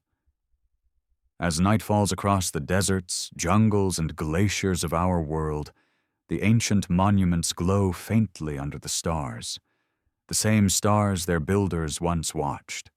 They are not ruins, they are reminders, and somewhere, far beyond our modern noise, the cosmos keeps its rhythm. The wheel turns, the cycle continues, and the song of the architects before time, a song of geometry, of balance, of remembrance, waits for those who still dare to hear. Every story of creation carries within it a shadow, the memory of destruction. To speak of beginnings is also to whisper of endings, and in the long arc of human memory, endings have always come with fire, ice, or silence. The architects before time may have mastered the laws of nature, but even they could not master the laws of cycle. The earth moves, the stars drift, and what rises must one day fall. The ninth part of our journey is not about monuments or myths, but about the aftermath, the forgetting. For in the end, what destroys civilizations is not always catastrophe, but amnesia. When a world ends, its survivors do not simply lose their homes, they lose their context, the meaning of the sky, the reason for rituals, the purpose of the past, all fade like echoes in a collapsing cave. The survivors of the pre-flood world may have carried fragments of their ancestors' knowledge, but not its framework. They remembered how to measure the stars, but not why, how to carve stone, but not how to animate it with resonance. And so the Golden Age became myth, the engineers became gods, and history fractured into legend. What remained of the old order resurfaced piecemeal, a shard of geometry here, a ritual there, a tale retold around the fire. In time, these fragments became the foundations of new civilizations. The Sumerians built their ziggurats as mountains reaching toward heaven. The Egyptians recreated cosmic order through their temples. The Olmecs carved colossal heads that gazed toward horizons their makers barely understood. All these peoples, in their own ways, were trying to rebuild a world that once was. But what if some remembered more than others? What if a remnant of the old knowledge survived, hidden, guarded, and passed down in secret? The ancient world was filled with mystery schools, enclaves where sacred knowledge was transmitted through initiation rather than inscription. In Egypt, the priests of Thoth guarded the books of the netherworld, texts said to preserve wisdom from before the deluge. In Greece, the Eleusinian mysteries enacted rituals of death and rebirth, said to echo the fall of Atlantis. In the East, the Vedic rishis spoke of knowledge revealed not through speech, but through vibration, the same frequencies that may once have lifted stone. Across continents, we see the same pattern: hidden brotherhoods, secret orders, guardians of forgotten truths. Their purpose was not domination, but preservation, to keep the flame of remembrance alive until the world was ready to receive it again. But as millennia passed, their symbols were misunderstood. The serpent that once represented wisdom became a sign of evil. The light of knowledge became the forbidden fire. Humanity began to fear the very thing it had once revered. This inversion is not accidental. It is the natural defense of amnesia. For when the trauma of the past is too deep, forgetting becomes survival. The flood did not only drown lands, it drowned meaning, and yet traces of resistance remain. Throughout recorded history, bursts of inexplicable genius appear like sparks from the embers of a forgotten flame. The sudden rise of writing in Sumer, the geometry of Egypt, the astronomical precision of the Maya, all arrived seemingly without precedent. It is as if someone had opened a sealed vault of memory and released fragments of the old knowledge back into the world. Even in our modern era, whispers of this inheritance persist. Leonardo da Vinci filled his notebooks with designs centuries ahead of his time, claiming his ideas came in dreams. Nikola Tesla spoke of a mind beyond transmitting insight through vibration. These may sound like metaphors, but perhaps they are symptoms, faint transmissions from a deeper layer of human consciousness where the memory of the lost age still sleeps. If the pre-flood civilization truly achieved global communication, its greatest legacy may not have been material, but mental, a resonance imprinted in the collective psyche.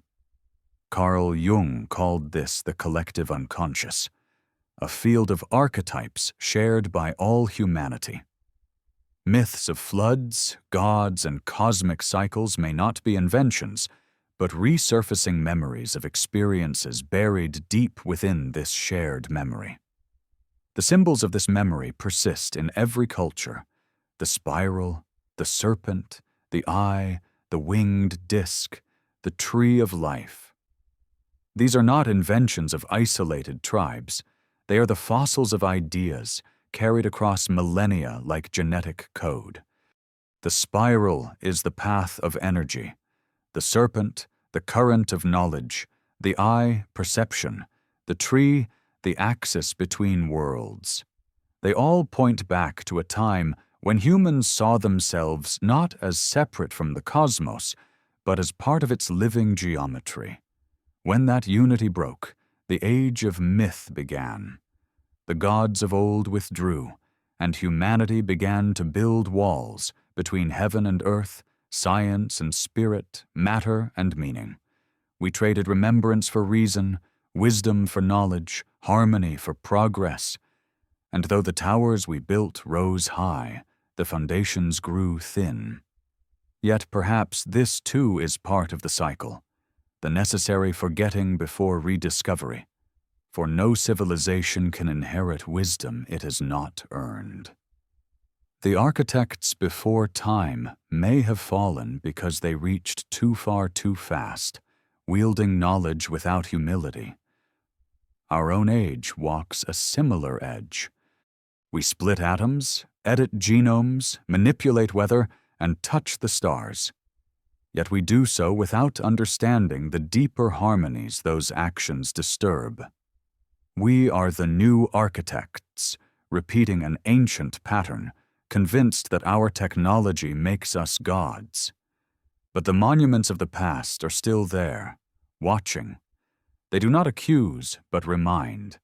Their alignments to the stars, their unyielding symmetry, their quiet endurance, all whisper the same lesson.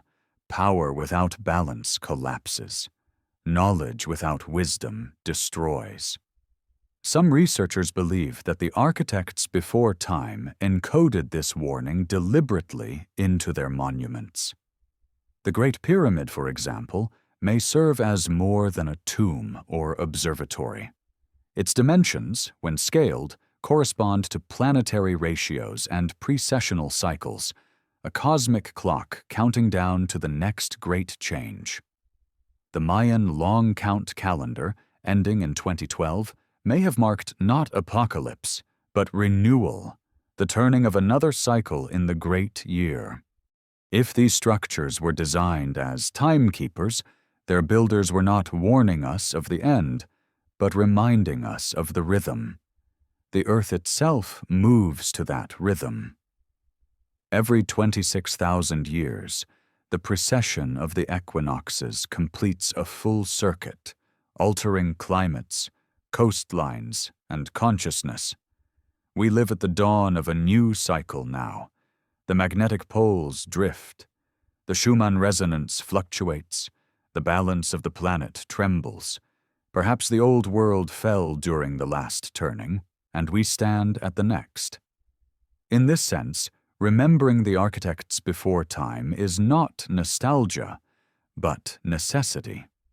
Their story is not merely ancient, it is recurring.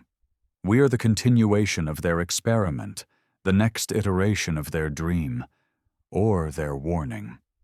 The silence of their ruins is not emptiness, it is expectation. It waits for recognition, for someone to listen not only with the intellect but with intuition. For the monuments of the pre-flood world are not dead.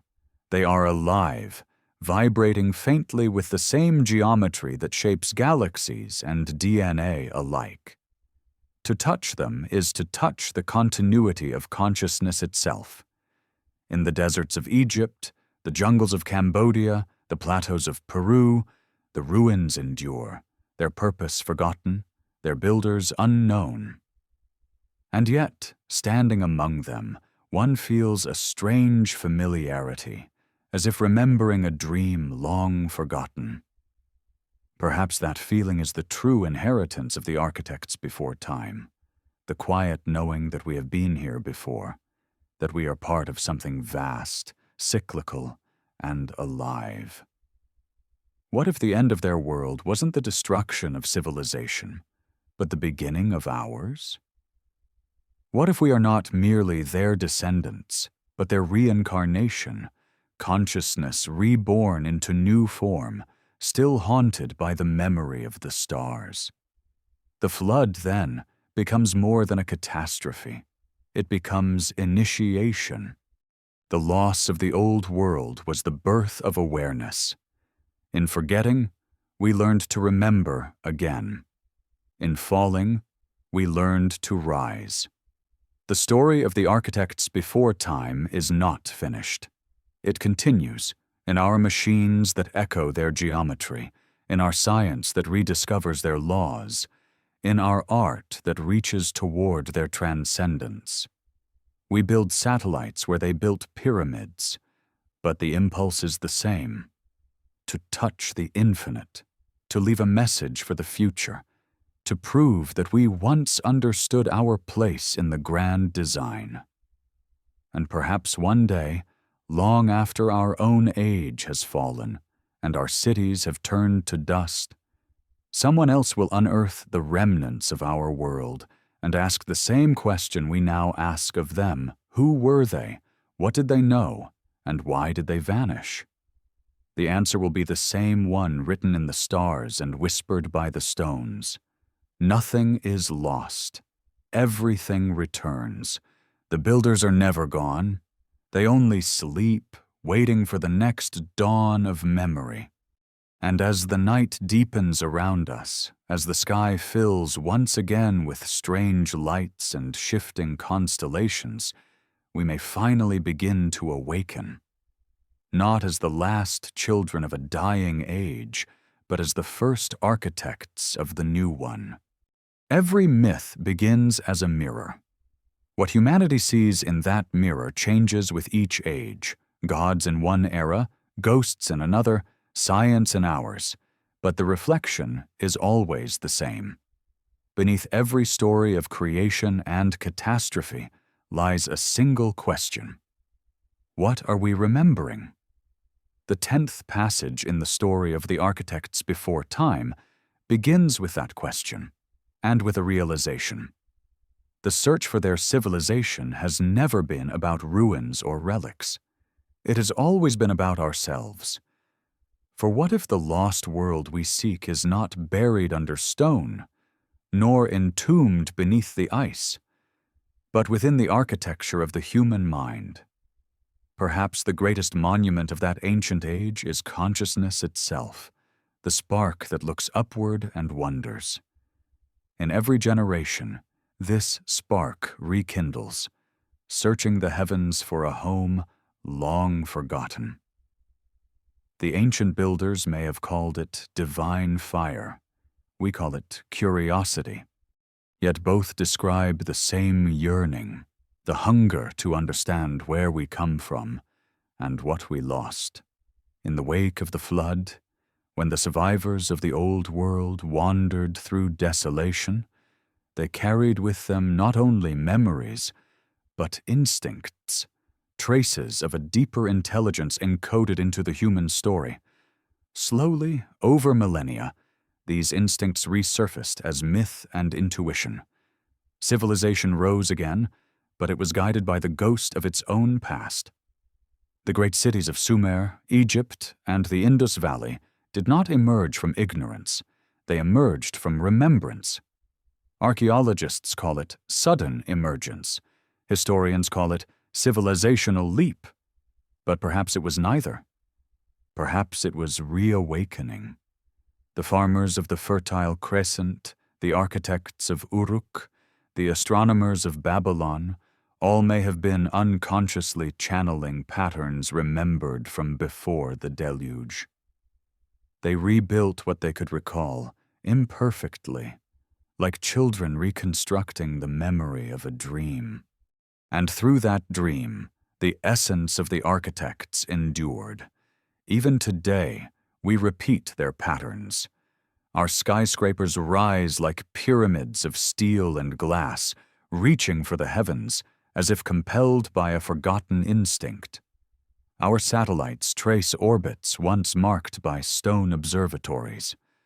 Our cities glow at night like constellations, artificial stars built by a species still haunted by the sky. In this way, we are both the heirs and the echoes of the world before time. Modern science, though it rejects myth, continues to stumble upon its truths. In the last century, we have discovered that the universe is built not of solid matter, but of energy and vibration. Precisely the principles the ancients encoded in geometry and sound. Quantum physics describes the world as a field of frequencies. Ancient mystics described it as a song. Even the double helix of DNA, when mapped geometrically, follows the same spiral found in temples and galaxies alike. Coincidence or remembrance? The deeper scientists peer into the structure of reality, the closer they come to ancient metaphysics. What the architects before time may have known intuitively, that consciousness and cosmos are not separate, modern physics now approaches mathematically. The observer influences the observed. The act of perception shapes existence itself. This is no longer mysticism, it is experiment. And it suggests that the wisdom of the ancients was not superstition, but insight into a universe alive with awareness. If so, then the monuments of the lost age were not merely buildings. They were instruments, amplifiers of consciousness, designed to connect humanity to the frequencies of the earth and sky. Perhaps their collapse was not only physical, but mental, the dimming of a civilization that had once been awake. What would it mean to wake again? It may already be happening. As the modern world accelerates, technology merging with biology, artificial intelligence emerging from code, humanity stands at the threshold of a new epoch. For the first time since the flood, we possess tools capable of altering not only our environment, but ourselves. We can manipulate DNA, simulate consciousness, and send machines beyond the solar system. The question is no longer whether we can become gods, but whether we should. In this, we mirror the final days of the architects before time. They, too, reached a point where knowledge outpaced wisdom. They could harness the Earth's energies, perhaps even manipulate gravity and matter through resonance. And yet, something went wrong. A cycle turned. A balance broke.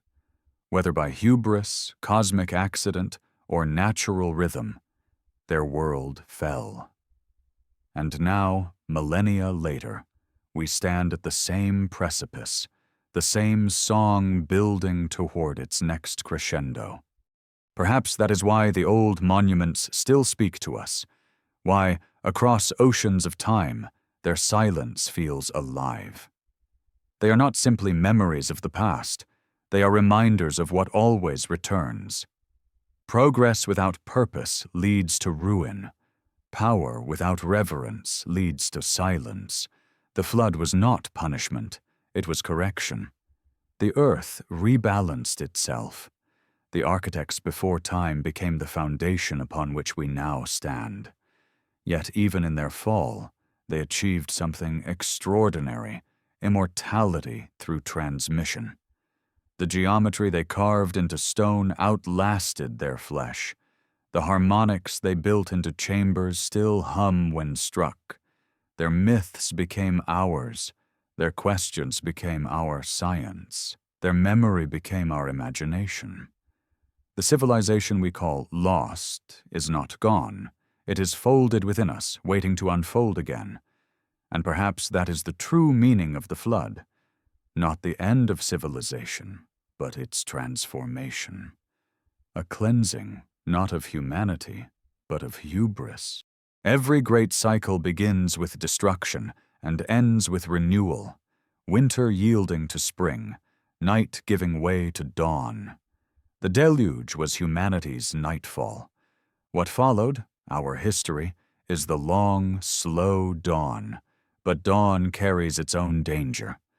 When the light returns, so does the shadow. As we rediscover the powers of creation, energy, genetics, artificial intelligence, we also inherit the same responsibilities that once destroyed the world before us. The question is not whether we can rebuild the lost age, but whether we can transcend it. For if the cycle repeats, it is because we have not yet learned the lesson embedded in the ruins. That technology without consciousness is ruin. That knowledge without compassion is blindness. That the universe itself is a living balance, and any civilization that forgets this balance will be corrected by fire, by flood, by silence. To learn this lesson is to remember what the architects knew, that every stone, every number, every star is connected. The macrocosm and the microcosm are one. The mind is a mirror of the cosmos. The earth is not a resource, but a resonance. The sky is not a ceiling, but a reflection. If there is redemption for our age, it lies not in rebuilding what was lost, but in understanding why it was lost. The true inheritance of the architects before time is not their technology, but their humility, their awareness that creation and destruction are twins. Perhaps that is why their story persists. Even as empires rise and crumble, even as science replaces superstition, the myth of the lost civilization endures. It is not simply nostalgia. It is prophecy. It warns us that forgetting is more dangerous than ignorance, and that remembrance is more powerful than discovery. Because to remember is to awaken, and awakening is dangerous. It dismantles illusions, erases boundaries, and reveals how fragile our constructs truly are. But it also frees us. It reminds us that we are not the first to rise, and perhaps not the last to fall. It humbles us before the vastness of time and the intelligence woven through every atom. Standing beneath the night sky, far from cities, one can still feel that intelligence, a vibration that seems to connect every star, every stone, every heartbeat. It is the same pulse that the ancient builders felt when they raised their temples toward Orion, the same rhythm encoded in the spiral of a shell or the orbit of a planet. It is the memory of unity, the song of the universe remembering itself through us. We are the living monuments of that memory now. Our DNA carries the mathematics of creation. Our minds are the temples through which consciousness experiences itself. And though we have forgotten the rituals of stone and star, we still perform them in every discovery, every act of wonder, every gaze lifted toward the unknown. The architects before time are not gone. They are us, reawakened in a new form, continuing the eternal project of building meaning within the infinite. Their ruins lie across the earth, but their blueprint lies within every mind that dares to ask why. And so the story continues, not as history, but as destiny. For the next great age is not ahead of us. It is within us, waiting to be built not of stone, but of understanding. Perhaps one day, when our machines fall silent and our cities are dust, the wind will move through our ruins as it moves now through theirs, whispering the same ancient refrain. Everything returns. Everything remembers. Nothing is ever truly lost. And in that whisper, the song of the architects before time will rise again, a song of balance, of rebirth, and of the unbroken circle between creation and memory. Dawn always returns. No matter how many ages have fallen, no matter how deep the darkness or how complete the forgetting, light finds its way back across the horizon. And as it does, the world stirs, not with noise, but with memory. The final part of our journey is not about the past, but the bridge between what was and what will be. For the story of the architects before time doesn't end in ruins. It ends, as all great stories do, with awakening. Imagine the earth in the first light after the flood. The waters recede. The air, once filled with ash and silence, now carries the sound of birds again. Survivors emerge from caves and mountaintops, their world unrecognizable. Everything familiar is gone, cities erased, landscapes transformed. And yet, in the vast emptiness, something remains. Knowledge. Not the kind written on tablets or carved in stone, but the kind that lives in the marrow, the knowledge that they had been here before. Those survivors became the first storytellers. They did not write history, they whispered remembrance. Their words became myths, their memories became gods.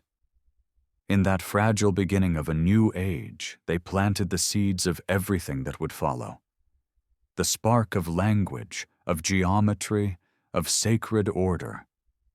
Every temple built since then is a descendant of that first act of remembrance, but time is a patient sculptor. It erodes not only mountains but meaning. Thousands of years later, humanity stands once more at the height of power, staring into the stars through telescopes and machines.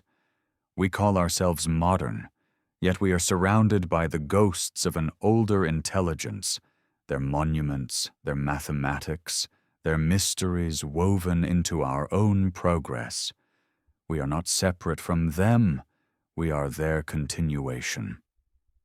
Perhaps that is the secret buried in the stones, that there is no separation between ancient and modern, between myth and science, between gods and men. There is only the rhythm of consciousness, learning, creating, forgetting, remembering again and again as the universe breathes through us. The architects before time may not have vanished in the way we think. They may have transcended the material altogether. In myth after myth, there are tales of beings who ascended to the heavens, not in ships of fire, but through transformation. The Egyptians called this the Zep Tepai, the first time, when the gods walked among men and later returned to the stars. The Maya called it the crossing of the sun. The Hindus spoke of the Mahayugas, cycles in which souls evolve through countless ages, rising from ignorance toward divine consciousness. These were not promises of heaven. They were maps of evolution. If these myths reflect truth, then the architects were not destroyed. They evolved. The flood may have been less a punishment and more a passage, the shedding of an old form for a new one. Humanity itself may be the vessel of that continuation, carrying within us the spark of a consciousness far older than our recorded history. Every breakthrough in science, every surge of creativity, every act of compassion is, perhaps, a fragment of that ancient light reawakening. When Newton saw the order of gravity, when Einstein traced the curve of space-time, when a poet feels the pulse of infinity, these are moments of remembrance. They are echoes of what the world once knew, that the laws of physics and the laws of spirit are reflections of the same design. If we listen closely, that design still speaks. The golden ratio governs our DNA. The same harmonic intervals that structure music shape the orbits of planets. The geometry of the nautilus shell mirrors the spiral arms of galaxies. Everything, from the smallest particle to the largest cluster of stars, follows the same mathematics. The architects before time built in this harmony because they knew it was the language of creation itself. We too build. But our materials are no longer stone and starlight. They are silicon and data. Our temples are servers. Our rituals are algorithms. We reach for the infinite through technology, not geometry. And yet, the yearning is identical. We are still trying to mirror the divine, still trying to rebuild the cosmic order in our own image. The only difference is that we have forgotten that what we seek is already within us. That forgetting is the great silence between ages, the lullaby of entropy. Every civilization must face it. For when knowledge becomes power, and power eclipses wisdom, the cycle begins again. The same imbalance that once brought down the architects stirs beneath our feet, the rising seas, the shifting poles, the trembling climate. History does not repeat, it remembers, but remembrance is also renewal. If we can recognize the patterns of the past, perhaps we can choose differently this time.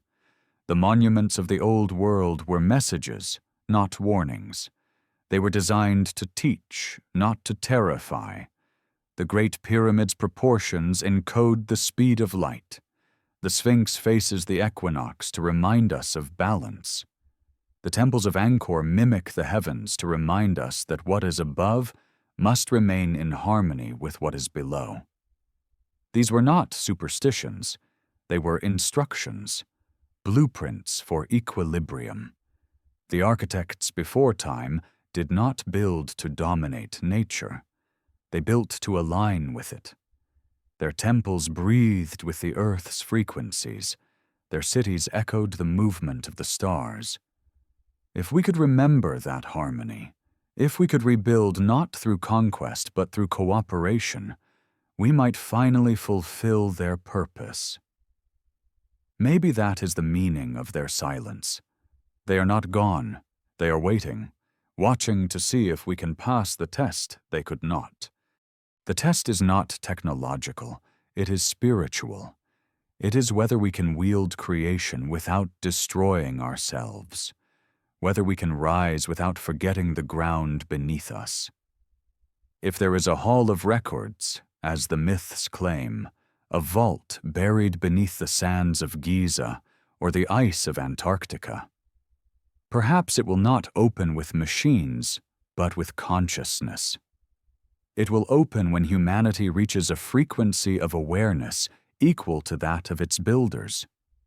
When we remember that the kingdom of heaven has always been within, because that is the final truth of the architects before time. They were never separate from us. They were not aliens or gods, but the earlier form of what we are becoming, beings awakening to the full scope of creation within themselves. They did not fall into darkness. They fell into us. We are their legacy, their reincarnation, their echo carried forward through epochs. And as our age accelerates toward another great turning, environmental, technological, cosmic, the question is no longer whether they existed. The question is whether we will remember in time. Look again at the night sky. The same stars they charted still wheel above us. The same constellations, the same silence. Somewhere out there, in that infinite expanse, their story continues. And here, on this fragile planet spinning through space, so does ours. The circle closes. Perhaps that is what they intended. Not to be worshipped, but to be rediscovered. Not to be remembered as gods, but as ancestors who proved that consciousness itself is immortal. Their monuments were only signposts pointing toward that truth. The real temple is the mind. The real monument is the heart that can remember. And so, as the last light of the ancient world fades into the first light of a new one, a voice seems to rise from the stones, from the ocean floor, from the frozen plains of Antarctica, from the hidden chambers of memory itself. We were never gone. We are within you. The stars you seek have always been your reflection. The wind carries this whisper across the deserts, through the ruins, into the cities of glass and steel. Most do not hear it, but some do. Dreamers, seekers, poets, scientists, those who feel the hum of the earth and the pull of the stars in the same heartbeat. They are the next builders, the new architects of time. Their task is not to replicate the past, but to transcend it, to build a world not of domination, but of harmony, a civilization not of forgetting, but of remembrance.